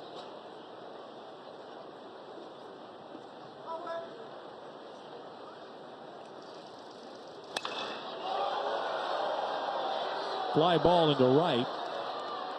And that's going to be misplayed by Pace. And Green on his way to 3rd base. There is the sun in the sky again. Well, these pop-ups have been an absolute adventure today. Third time in this game we've seen an outfielder or infielder lose a ball up in the sky. And again, one of those balls that should have been caught in the outfield, but Pace not able to shield his eyes. And I guess the formula today is just get the ball up in the air and keep on running, because you never know what's going to happen. Now, Green was the hitter that Marty misplayed the ball out in center field. This is his second triple, a second sky triple, if you will. Yeah, that's right. Austin Green, same player. Wow. Isn't baseball funny how that works? Well, if it worked the first time, try it again, right? It has been crazy here. I get it. I mean, the sky is this blue sky here in Houston, Texas, but man, I have not seen in a long time 3 players lose pop-ups like that. There's obviously an art to shading your eyes and putting your glove up and trying to put yourself in position, but maybe once a game, but not 3 times. Pitts is going to be under it in center field, but tagging coming home is Green for the 7th run for Texas Tech. And if you're a Red Raider fan, you got to feel that things are on your side today when things like that happen right there. Yeah, definitely stole a run there. Put it back up by 4. Another sacrifice fly. Their nation leading 19th of the season. Tech able to take advantage of another sky ball. And for Cash, he now ties his teammate Green with the team leading 20th RBI.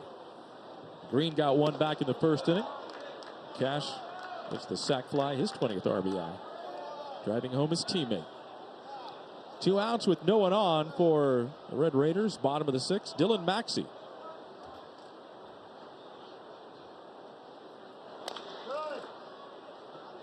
Bernard Still, gotta like the job that he's done out of the bullpen. Oh, man, absolutely. I mean, that run's going to count against him, but certainly one of those unearned earned runs that we've talked about.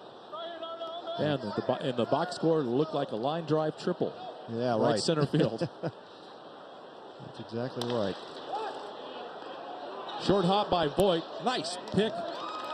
Across the diamond. Maxey retired. Texas Tech adding on to their lead with a run on a sac fly by Cash after the triple by Green. At Buffalo Wild Wings, the deals don't stop. Buy one, get one half off Wing Tuesdays. Buy one, get one free boneless Thursdays. And wing bundles from $9.99. Only at Buffalo Wild Wings.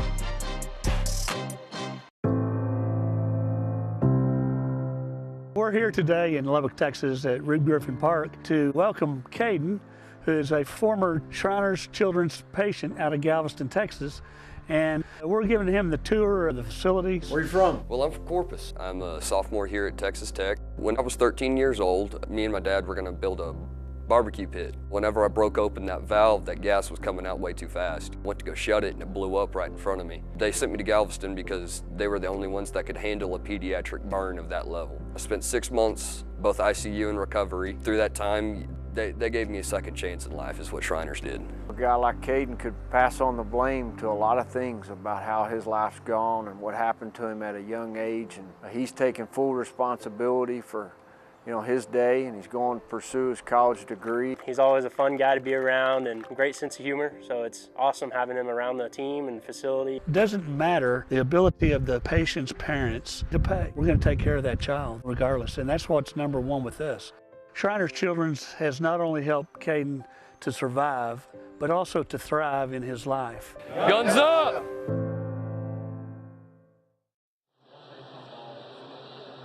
New pitcher for the Texas Tech Red Raiders is right-hander Trendon Parrish. And the pitching change is brought to you by Honda. Parrish taking over for Mason Molina, the left-hander, who went the first 6 innings. Molina was outstanding today, and so now Parrish going to try to pick up where Mason left off. Yeah, absolutely outstanding outing for Mason Molina.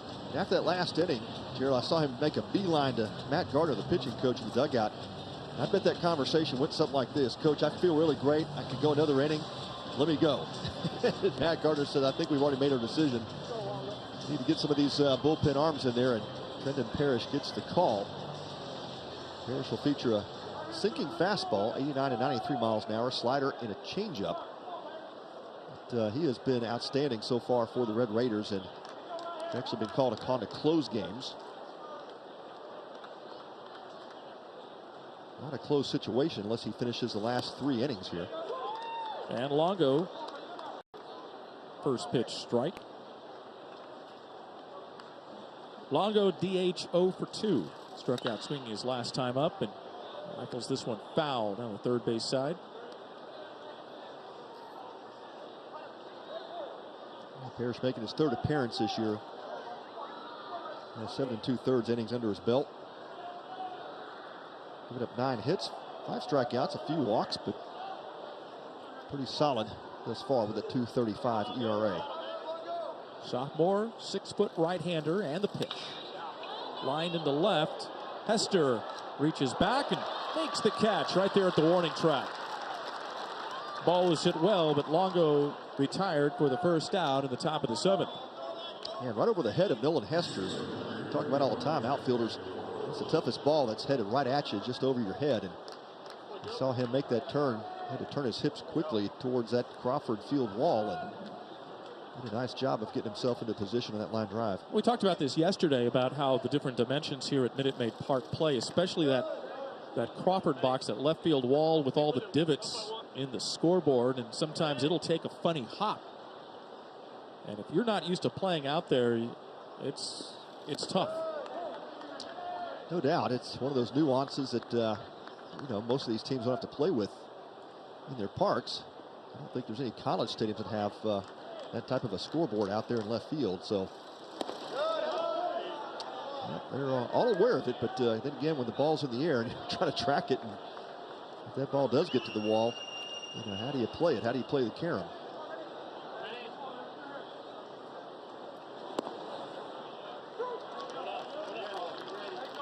Van Remortel, after getting ahead 3-0, gets a strike. 1 for 2 for Van Remortel. Parrish issues the walk.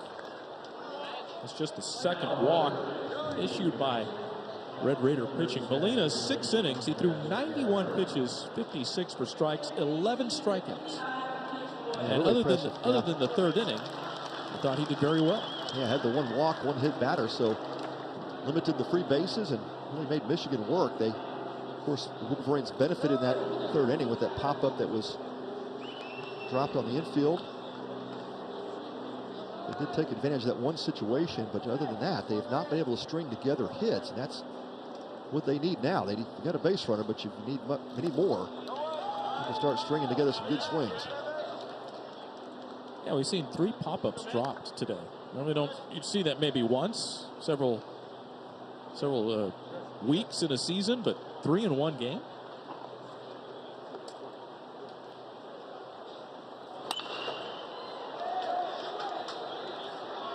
Harrelson giving it a run, but this is going to reach the seats as well as the shortstop, as well as the second baseman Lopez.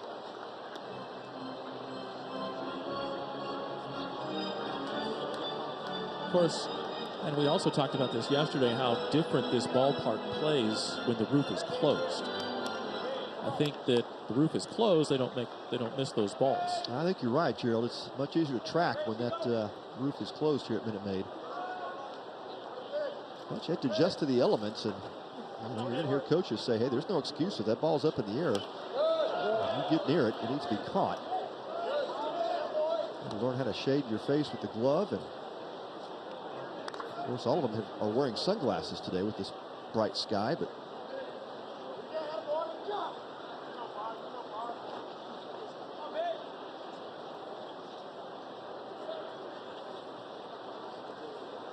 they didn't have the roof open very much during baseball season for the Astros last year.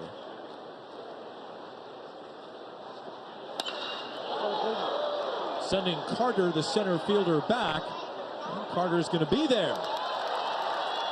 Racing back to first base is the runner, Van Remortel. Voigt gave it a charge, but out number 2 in the inning. Yeah, sure did. Mitch Voigt got a pitch out over the plate from Parrish and hit that ball hard, just missed it. In terms of being in a gap or in that right field bullpen fence. Gave it a ride. Nice job of Dylan Carter tracking it down deep in that gap. It's Joey Velasquez. He's pinch hitting for Greg Pace, who was in center field. Velasquez, left-handed batter. Ball pops away from Maxey, but staying put. Remember Mortal, the runner at first. Well, we might see Joey Velasquez, of course, a linebacker with the Wolverine football team, and always gets off to a late start in the spring, but yeah, he's built like a linebacker.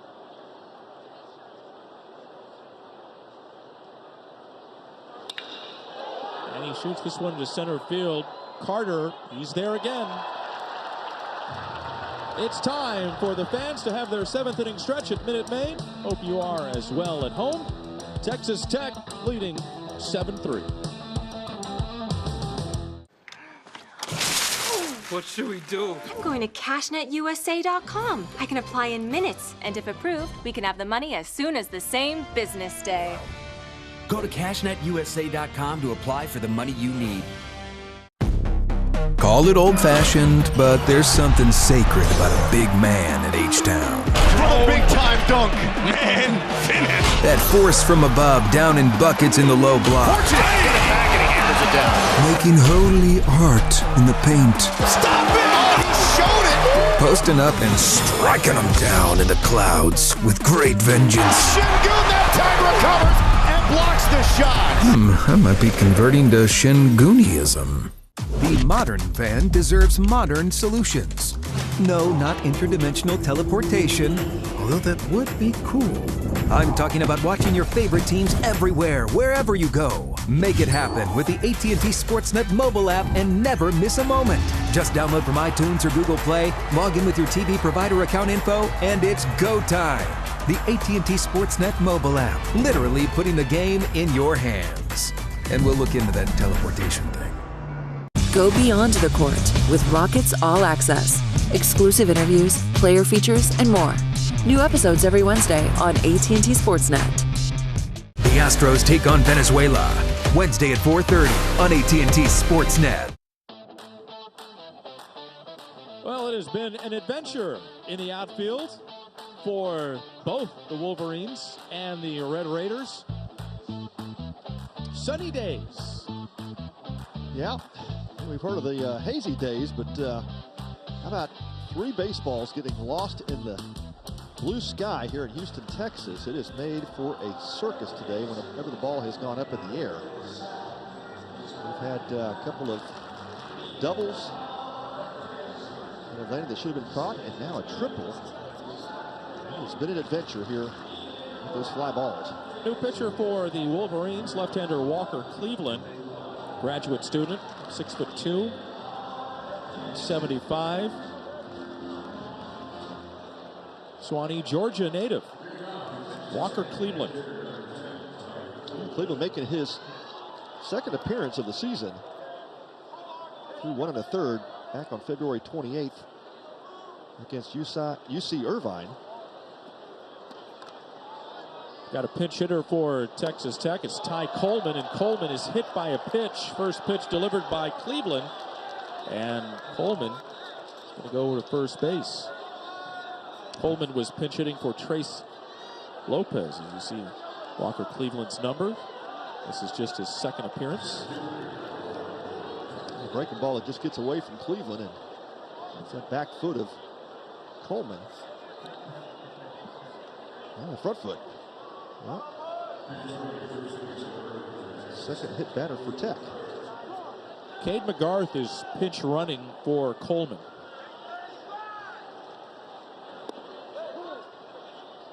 Also, we mentioned Joey Velasquez pinch hitting for Greg Pace. And Velasquez stays in the game and plays in right.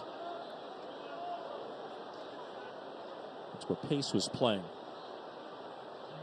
A lot of changes. Scorecard starting to look a little messy. It all started with Jake Marty taking that fly ball off the face and having to exit the game, and then Tracy Smith has had to jumble up his outfield. So we've now seen the fourth move. A couple of position changes, a couple of player changes, and Tony Velasquez getting some outfield work.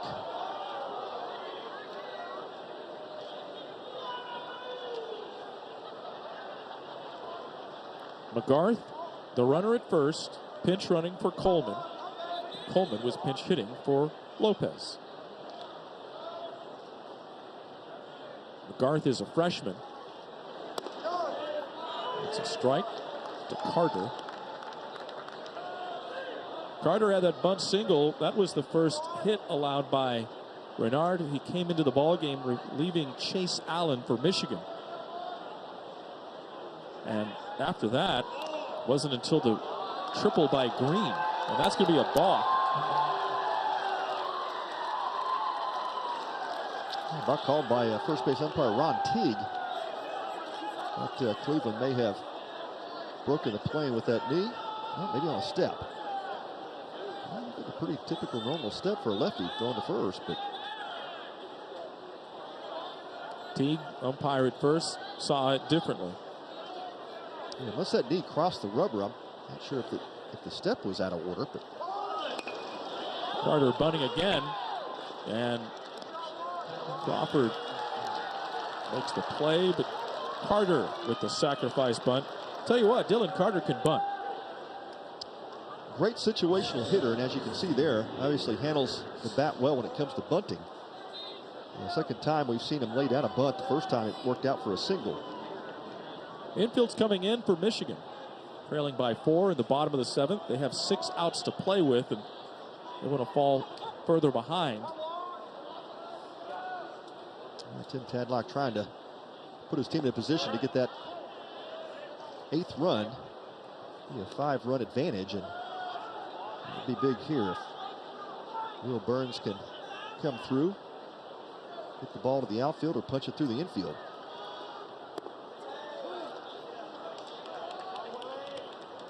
Burns, number 9 hitter, single run scored, also a fielder's choice RBI, and a walk.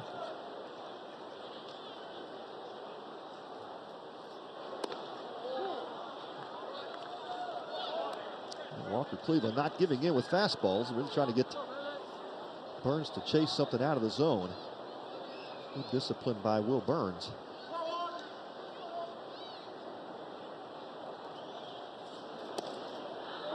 And that's going to be a walk. Second time today that Burns has been issued a free pass.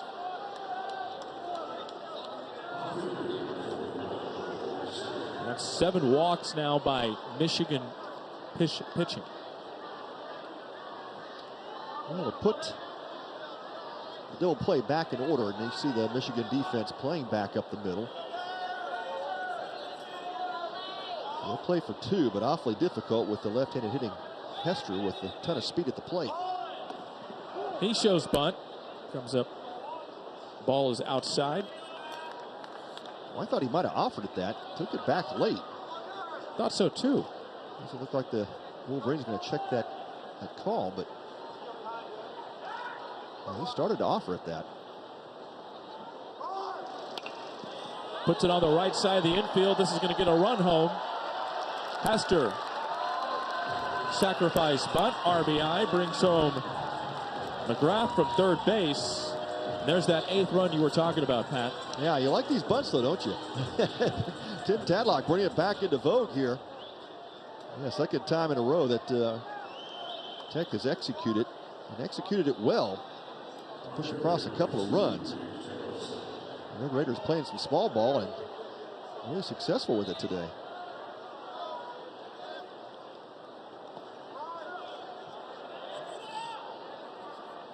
Three-4 on the put out of Hester.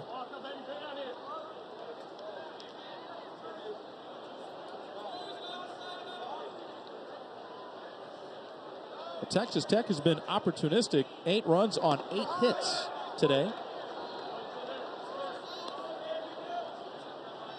Usually with 8 runs, you see the hit column in double digits. Yeah, what you like to see too is a team that has a lot of power, like the Red Raiders do.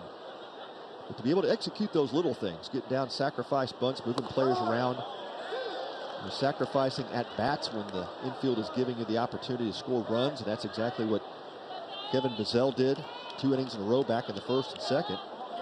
Just knew he had to put a ball in the infield, and it's just great team hitting and team situation hitting.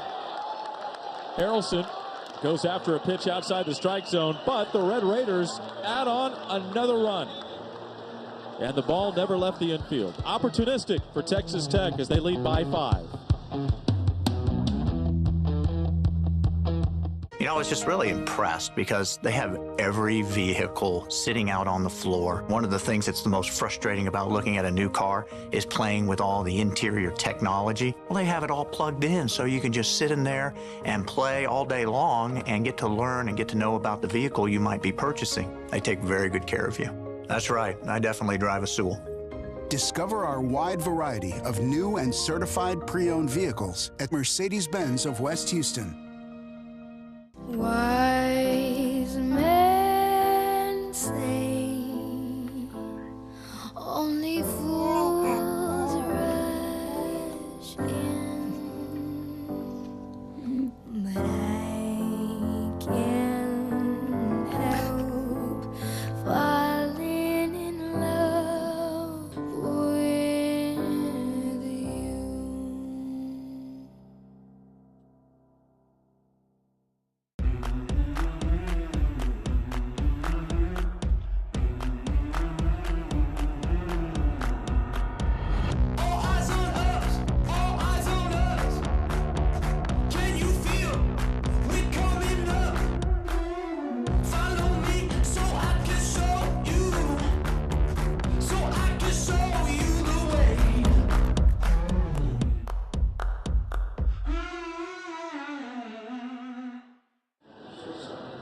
Welcome back to Minute Maid Park as we move along to the top of the 8th inning and celebrate your world champion Houston Astros all weekend long with Champions Weekend, March 31st through April 2nd. See the champs in action for the first time in 2023. Get unique championship giveaways and enjoy every moment of the championship ceremonies.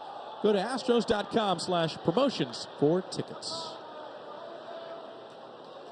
Got a new second baseman for Red Raiders.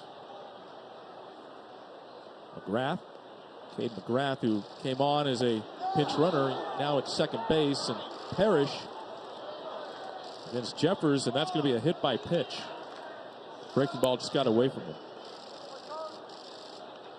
I think it caught Jeffers on his foot, and back up and running it off.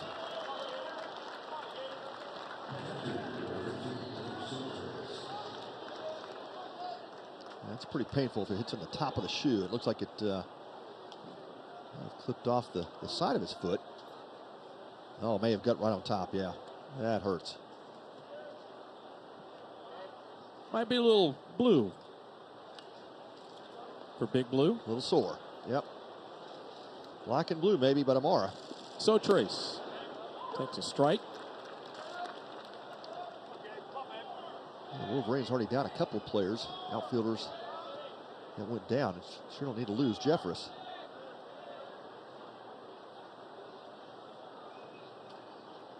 Jeffress the lead at first.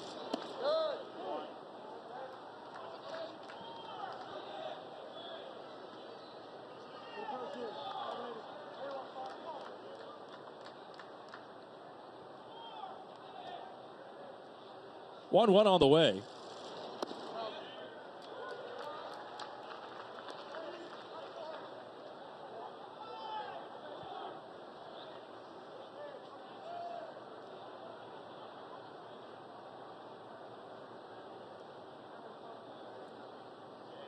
So Trace 0 for 2.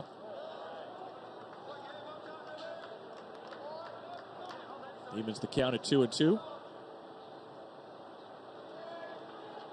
So in 3+ games, Pat, in your assessment of this tournament so far. This one's bounced into right field. It's a base hit. Well, first hit for Sotrace in the tournament. Yeah, I think it's played out pretty much as I expected coming in. I mean, I thought Louisville would be strong, and they are.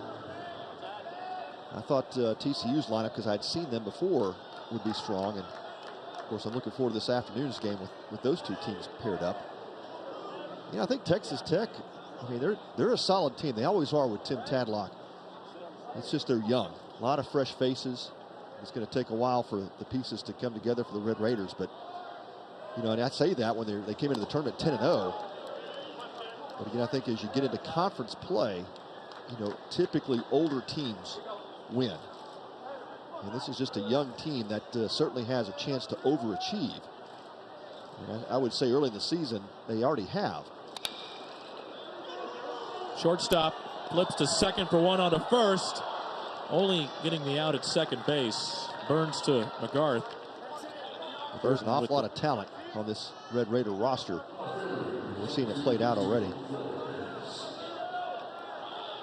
I'd say Rice has been the surprise. Obviously knocking Tech off yesterday, and they're rebuilding that great tradition with the Owls.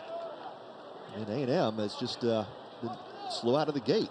And we saw that last year. They came out of the gate slow and ended up in the College World Series. So I would say that of the teams we've seen so far, I mean, obviously TCU, Louisville, I would say top of the pack early on as we've seen in this tournament. But between those two and A&M, I think all three of those teams have a chance to get deep into the postseason. Texas Tech certainly, if they continue to play like they're playing. Bazell looks to second, but he'll only have one play, and it's at first. Scoring from third base, Jeffers. Jeffers scoring, and that's the fourth run for the Wolverines. Flores gets the RBI ground out. That's his second RBI of the day.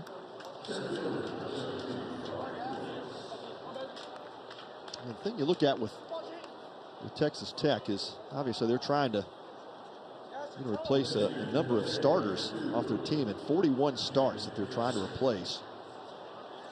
And so that is the challenge. If that pitching staff can continue to pitch at a high level, which we've seen so far, they're going to be a dangerous team down the stretch. Camden Gasser is pinch hitting for Roger Pitts.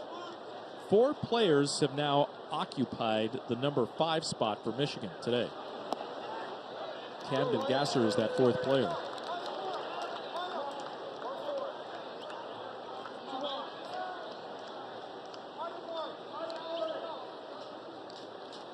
Camden Gasser, sophomore from Huttenberg, Indiana. And that's a strikeout, and it'll retire the side. Michigan, another run. Red Raiders by 4. Watch me. Watch me paddle, carve, and drop in. The water is my canvas. Let the good times begin. Perfect sets and barrels I chase. Where sand becomes surf, waves set the pace. A childhood accident couldn't ruin my vibes. Thanks to one special place, I've never been more alive. Watch me. Shriners Children's. The most amazing care anywhere. At Domino's, we are obsessed with delivery. I'm not sure other guys think about delivery. So it breaks our heart when we see delivery done wrong. Like soggy fries. They're soggy and they don't deliver well. We knew we had to do something about it. Turns out the solve wasn't better fries. It was tots. Tots. Hot, crispy, golden. Tots. Because we're a pizza company, we loaded them with pizza toppings. Our tots are made to be delivered. Introducing new loaded tots. And they're only $6.99 each when you order pizza and tots. What else could be better than that? Teamwork. It's about working together and committing to a common goal. NBA Cares is about coming together to lift people up with generosity I'm so excited. and genuine heart in the communities where we live, work, and play. Together, we can be an unbeatable team.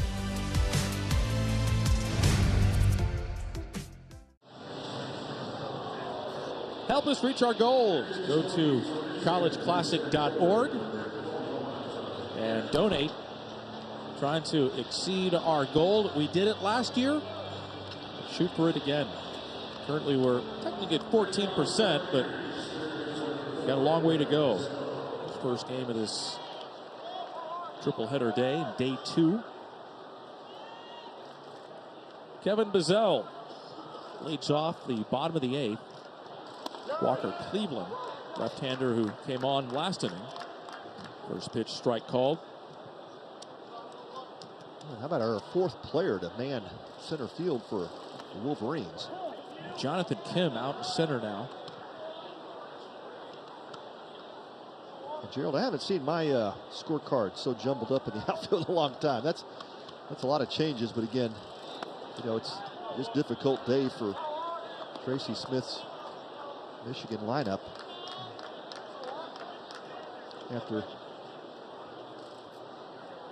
So here's the jumbled mess that you're looking at. Yeah.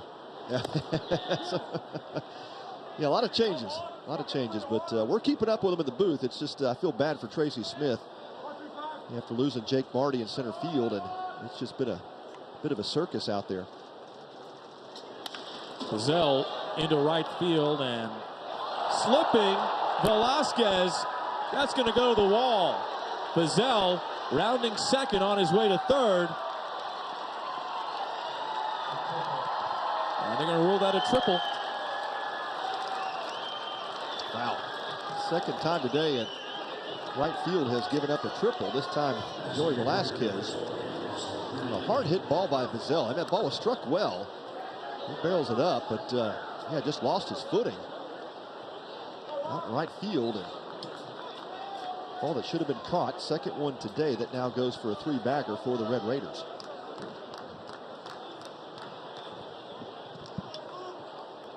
Well, Velasquez got to be kicking himself right now. He just lost his footing. That was an out to be had. Michigan pulling the infield in. And so after the Wolverines got a run in the top half of this inning, Texas Tech trying to answer and get that lead back up to 5 in the bottom of the inning. With Green. Well, they got over in plenty of time and just had lost that footing, but we've seen Velasquez fill a number of holes on the defense for Michigan's football team. That didn't work out so well that time in the outfield. Now Cleveland has fallen behind 3-0.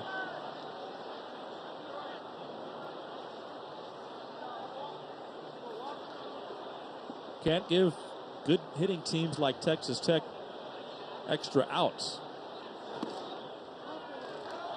And unfortunately, he slipped.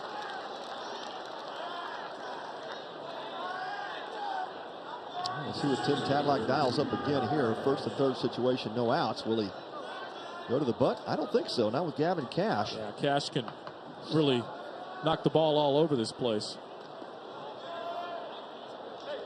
Well, interesting to see. And Michigan playing in double play depth up the middle. And Gabe Sotris out to make the call. And Intentionally. They're going to walk Cash. I thought that may be coming, and then Tracy Smith out of the dugout. And he will go to the bullpen.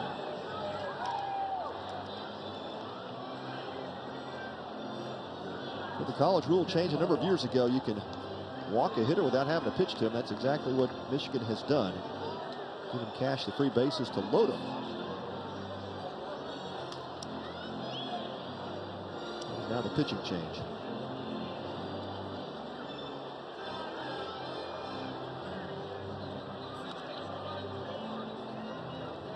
Tracy Smith in his first year.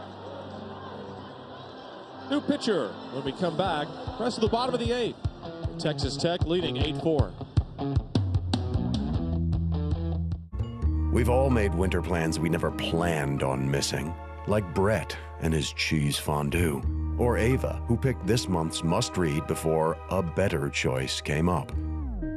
Because Brett's chosen comfort over cheese, and Ava's ditched reading for resting on her cozy mattress found with the help of Mattress Firm's sleep experts, each with over 200 hours of training. Rest your best this winter with the perfect mattress from top brands with a low price guarantee at Mattress Firm. At Buffalo Wild Wings, the deals don't stop. Buy one, get one half off Wing Tuesdays. Buy one, get one free boneless Thursdays. And wing bundles from $9.99. Only at Buffalo Wild Wings.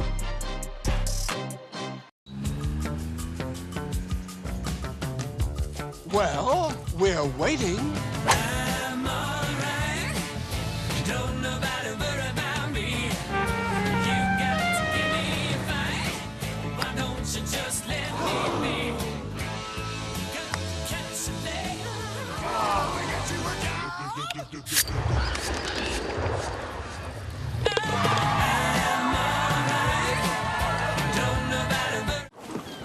I think I changed my mind about these glasses. Yeah, it happens. That's why VisionWorks gives you 100 days to change your mind. It's simple. Anything else I can help you with? Like what? VisionWorks. See the difference.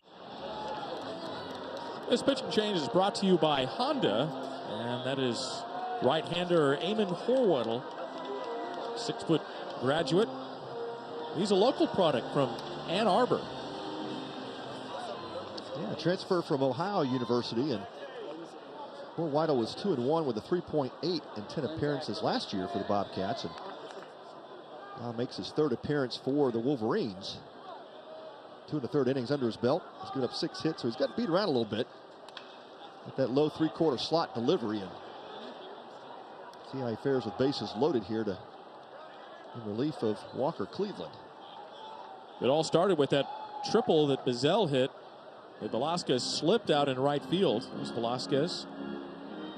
And then a walk and an intentional walk to Cash, loading the bases with nobody out.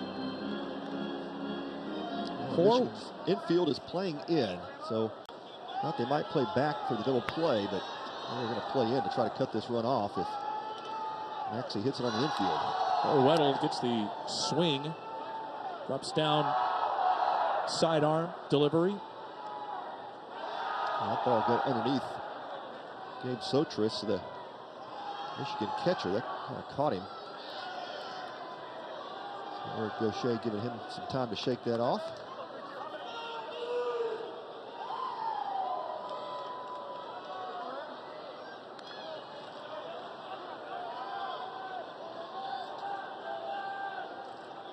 Maxey 0 for 3, the catcher from Friendswood.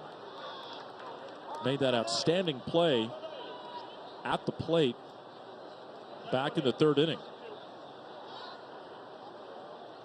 Ted Burton is coming home on a would-be wild pitch from Mason Molina. Ricocheted off that brick behind home plate, or the signing. The signage behind home plate, and Maxey, instead of delivering it to Molina, underhand tossing and getting him out at home, he ran because I think Molina was late covering home plate. Yeah, a tremendous play by Maxey. Absolutely saved a run. After a lengthy review, said he was out, and Maxey strikes out swinging. That's a big strikeout for Horwedel. Yeah, Horwedel with the big strikeout, 86-mile-an-hour sinking fastball, and that pitch set up well. And a slider. Maxey was able to get a piece of, and that time swings over the top of the sinker. That's Horwedel right there, looking at his pitch com.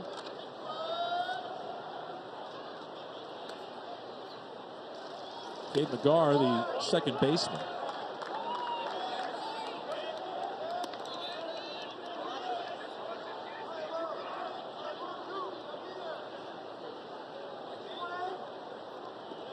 Talking about Tracy Smith, first-year head coach at Michigan.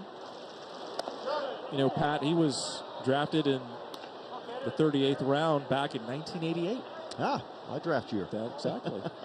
We were talking about Robin Ventura. You were surrendering that home run in college against him, and Ventura was picked number 10. You were picked number 11. Yeah. That's a shot over the shortstop, Jeffers' head. This is going to bring home 2 runs. McGarr, the 2-run single, and Texas Tech in double digits today. Just a great piece of hitting by Cade McGarr. Went down and got that pitch. It was a sinker, sinking down and away from him, and just a nice piece of hitting. Bizzell and Green score.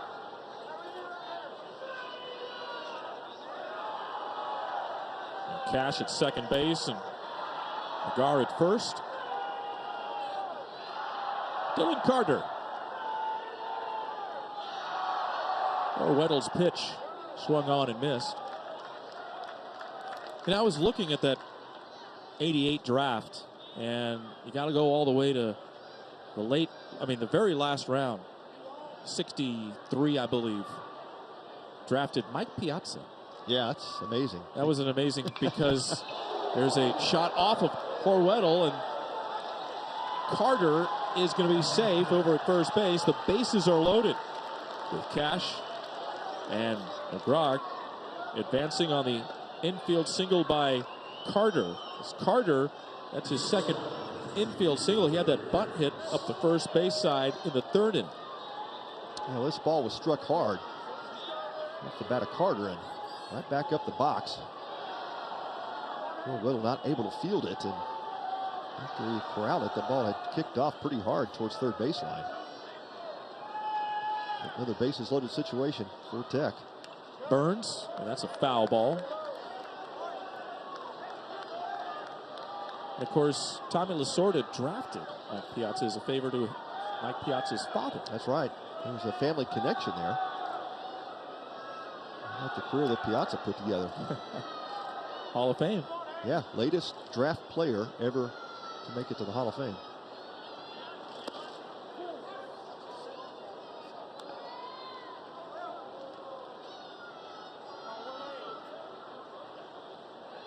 Kenny Lofton was in that draft. He was drafted in the late rounds by the Astros. Down into right field, and this is going to fall foul. Lofton was more of a basketball player. That's right. College basketball player. Arizona. And of course, he and Steve Kerr and Sean Elliott made that 88 national team that made the Final Four, the national championship game, or the Final Four, actually. They didn't make the championship that year, but Kenny Lofton was a great athlete, not really a polished baseball player. Of course, he was traded for Eddie Taubensee and Willie Blair. Man. Astros sent him to Cleveland, and how about that? He had a great career. Rest of the history, right? Yeah. Oh, man. Caught Sotris. Second time this inning. I caught a foul ball. This time, I think it caught his left forearm. He's taking a beating back there. Yeah, he tells home plate umpire Eric Gaucher, thanks for the breather, but I'm okay. Let's go. There's one tough guy behind the dish. Teammate on every base for Will Burns. And one out.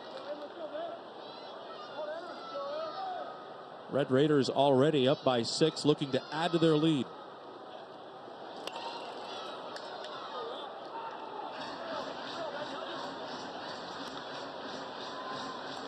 Weddle's got that sweeping slider. Up for the count to Burns. He's looking for the strikeout or the ground out. Fighting at the plate. Ball was riding in on his hands. Ricochets off the first base dugout railing. That's one of those tough sliders that kind of backs up from the right-handed pitcher Weddle, and Burns just able to get enough of it. Never know if that pitcher can get called a strike when it backs up like that. Down goes Burns. Yeah, went upstairs with a fastball. Just for 87. Just to change the eyesight of Burns. Had thrown a number of pitches down in the zone and got one above his hands. Now with 2 outs and the bases still loaded, here's Hester in the bottom of the 8th. Weddle gets a strike. Let's look at this strikeout again.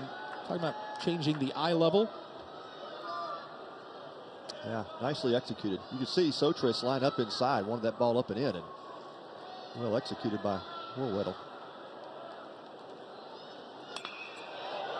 Into left, and Flores has it, and the Texas Tech Red Raiders add on to their lead with 2 in the bottom of the 8th, and we go to the 9th.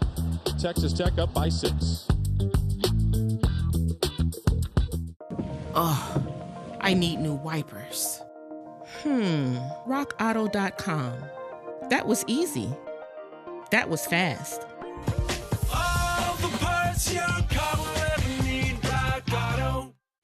There's been a long-standing narrative that the Rockets moved from San Diego to Houston for you.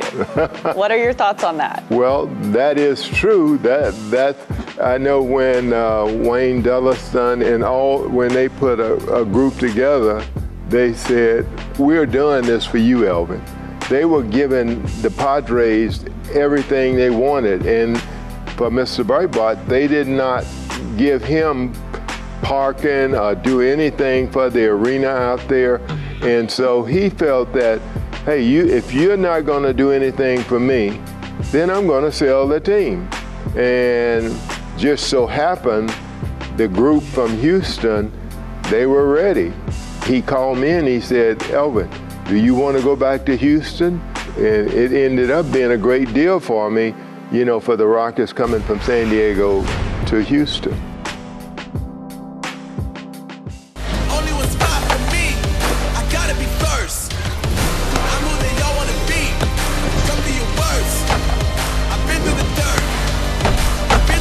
Catch Astros spring training action on AT&T Sportsnet.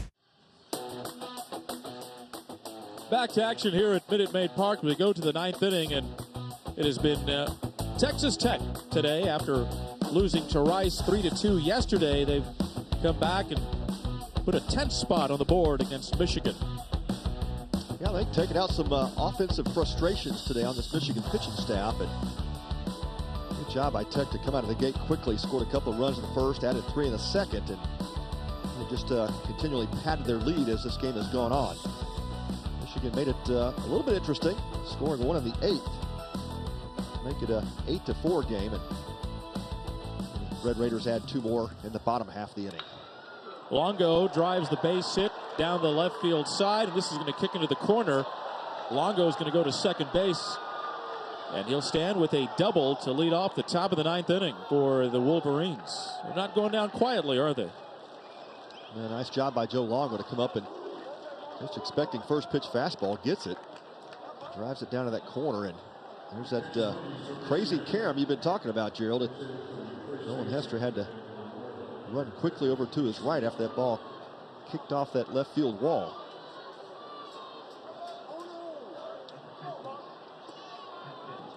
Got a pinch hitter. It's Casey Buckley. Pinch hitting. Pinch hitting for Van Remortel. Buckley, a graduate student. Long Beach, California. Trenton Parrish, the Tech reliever, trying to get this game completed. It would be a save for him since he'll end up with 3 innings if he does get out of this ninth inning. Longo goes over to third base on the ground out by Buckley. Nice glove work by Gavin Cash at first base. He has been solid with the leather so far these past 2 days.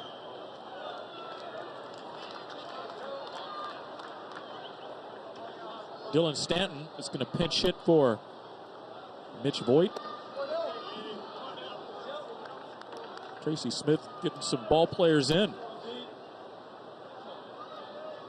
Stanton, a junior.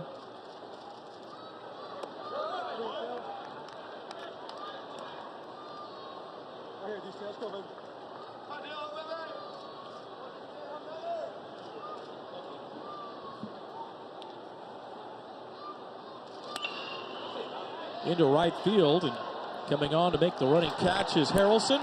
Staying put at third base, Longo, and there's 2 away. Stanton flying out. Yeah, not quite deep enough for the sac fly off the bat of Dylan Stanton, but good job by Gage Harrelson. Tracked that ball well and got it back into the infield quickly. Nice strong throw to Maxey at home plate, and that keeps Longo at third. Brings up Joey Velasquez. Velasquez has had 1 at bat. And I think they're going to the bullpen, I believe. Yeah, Tim Tadlock out to the mound. Usually when he's out, he makes a change, and I think we are going to see it. So Parrish 1 out away from getting that save, but not today. Tim Tadlock getting into his pen to try to finish this game off. Great job by Trenton Parrish. New pitcher when we come back.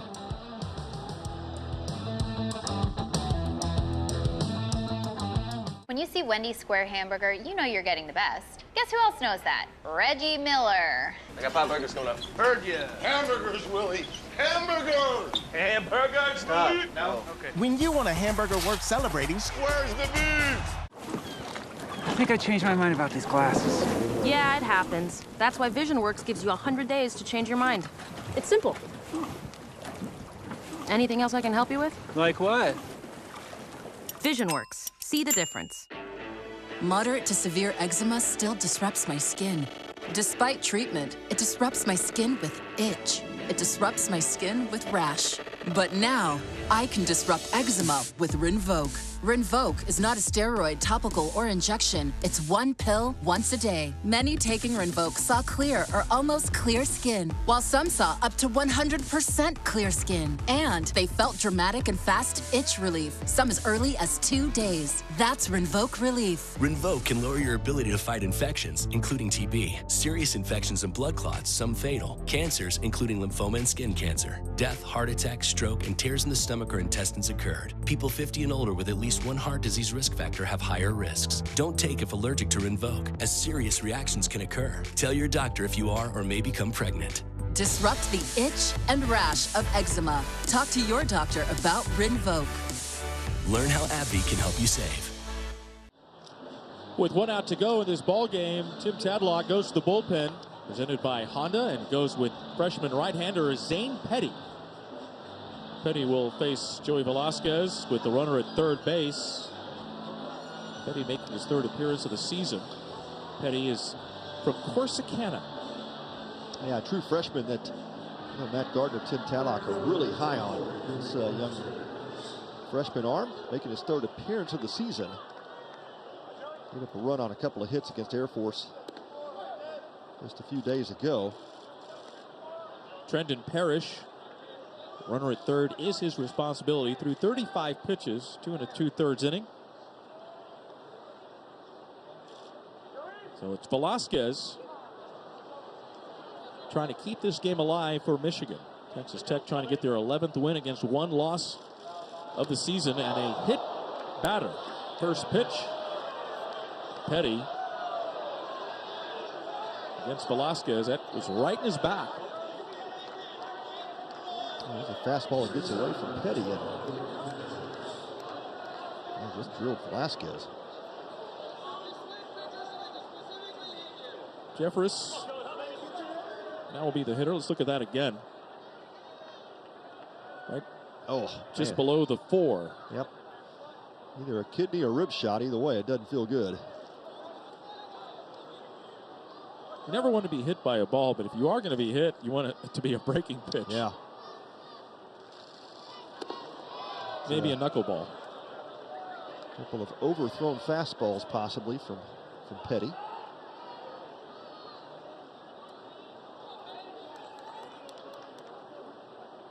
Jeffress has been hit by a pitch twice. And he shoots this one into left field, and this is going to be up against the wall. It's going to be stuck. That'll bring home 2 runs. And Jeffress on his way to third with a 2-run triple. Now how big do those runs look in the 7th and the 8th for Texas Tech? Yeah, you can never have enough runs against anybody at this level. And certainly that insurance was valuable. But Jeffress gets that advantage count and gets a fastball tailing up and away from him. And that's a good job. Barrels that ball up into the left center gap. You can see Nolan Hester going up, watching where it would come down. It got settled down in between that padding and the fence. And that time Eric Gaucher gets one right off the chest. Ah. I'm not sure if Maxey got crossed up or what, but that looked like it was a fastball directly into home plate umpire Gaucher's chest. The Raider coaching staff quickly out to check on him.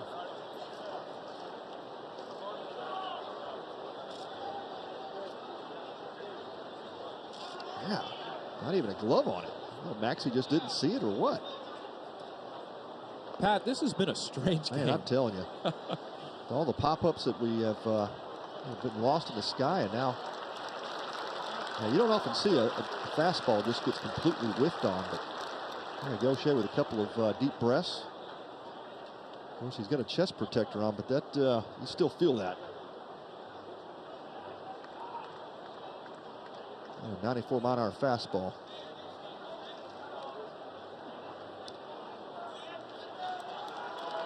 Well, Eric Gaucher is okay. Also 4 triples today. How many times do you see that in one ball game? Well, that last triple, the ball got wedged in between the padding and that left center gap in the bullpen area by where Michigan is located. And if you put your hands up because that ball was lodged, could have been a ground rule double. Ground rule double. Yeah, instead Hester played it. So you saw the third base umpire, Ray Gregson, give the safe sign. Well, if you want to play it, then we're going to call it a live ball.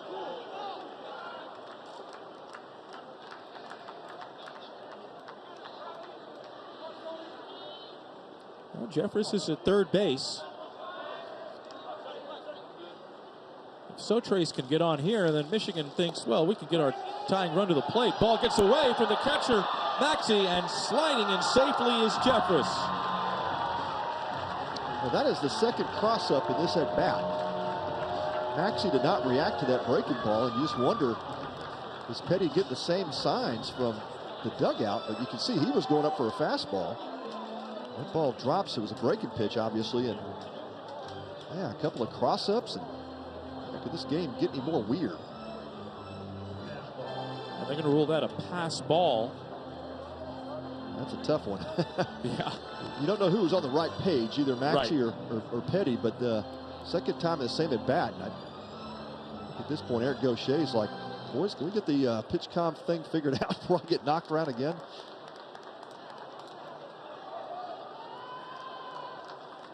There's so many things that you can point to in this game. And that's going to be a walk to Sotrace. Don't look now, but the tying run for Michigan comes up on deck. I think that's going to be it for Petty. If Tadlock will make another trek out to the mound, and I'm sure trying to get some bullpen arms some work, and Trenton Parrish had it rolling pretty well, but we'll see our second reliever of the inning.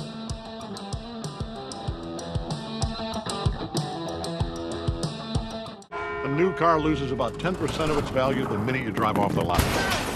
Or more. That's why Farmer's new car replacement pays to replace it with a new one of the same make and model. Get a whole lot of something with Farmer's policy perks. We are farmers. Bum, bum, bum, bum, bum, bum. Imagine yourself in a new Toyota. Perfect. Nice. Yeah, as long as we're imagining. Give it up for your reigning fishing champion! Me? Oh, come on. Did you know that many new Toyotas come with Toyota Safety Sense Standard? A suite of active safety features designed to enhance your overall safety. Learn more at Toyota.com. Ready, set, go get your Toyota today. Toyota, let's go places. At Domino's, now you can carry out a one-topping pizza with any of our 5 crust types for only $7.99. And you can order any way you want to, online or by phone. So choose hand-tossed, crunchy thin crust, gluten-free, Brooklyn style, or handmade pan, and your favorite topping for just $7.99 from Domino's. Sure, saying yes to winter plans sounds fun, in theory. Take Brett. He RSVP'd to his coworker's potluck 4 weeks ago. He was going to bring fondue and dippables. But any fears Brett had of missing out on all this were put to rest when he shopped at Mattress Firm's President's Day sale. Get a king for the price of a queen and save up to $700 on Sealy, plus a free adjustable base. Shop Mattress Firm's President's Day sale today, because this winter, the only thing better than making plans is sleeping through them. This game isn't quite over yet as the Red Raiders go to their bullpen yet once again with Jace Lopez. Pitching change is brought to you by Honda. Lopez Jr. transferred over from Weatherford Junior College, making his 4th appearance of the season. Last year, he pitched in 8 games and a total of just 7 innings. Lopez comes in with Sotrace, the runner at first base. Only 3 runs for Michigan in the top of the 9th, making it interesting. It's 10-4 when we started. Now it is 10-7. You sure like the fight from this Wolverine offense. Tracy Smith's club not giving up easy. Making this game interesting. So it is Ted Burton, the second baseman. And the ball gets away, but staying put at first base was Sotrace. Sotrace wasn't going anywhere. Didn't want to get thrown out at second to end the ball game. But I felt that that ball got away from Maxey far enough to where Sotrace, you're on your toes. You're headed to second base. No doubt. That was a play he should have advanced on. But how about, again, a mix-up? Here's the pitch from Lopez. That's a strike.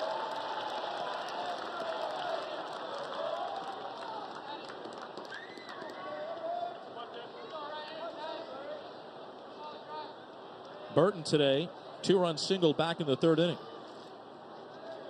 1 for 4 officially. The pitch. And the Wolverines are down to a strike.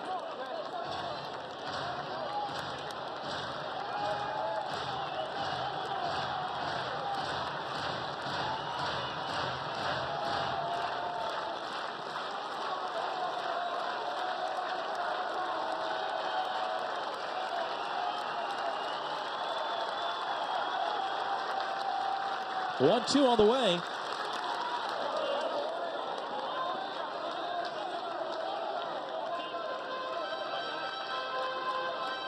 Great job by Burton there just to keep the at-bat alive. Pretty nasty breaking ball from Lopez. And it's just enough.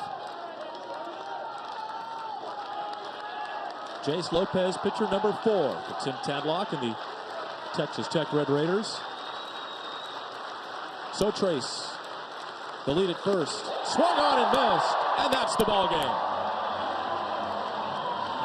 Red Raiders, 10 runs and 11 hits, and they avenge their loss from yesterday. Yeah, both teams came out with something to prove today, no doubt. Playing with a chip on their shoulder, and it's the Red Raiders who hold on for the victory.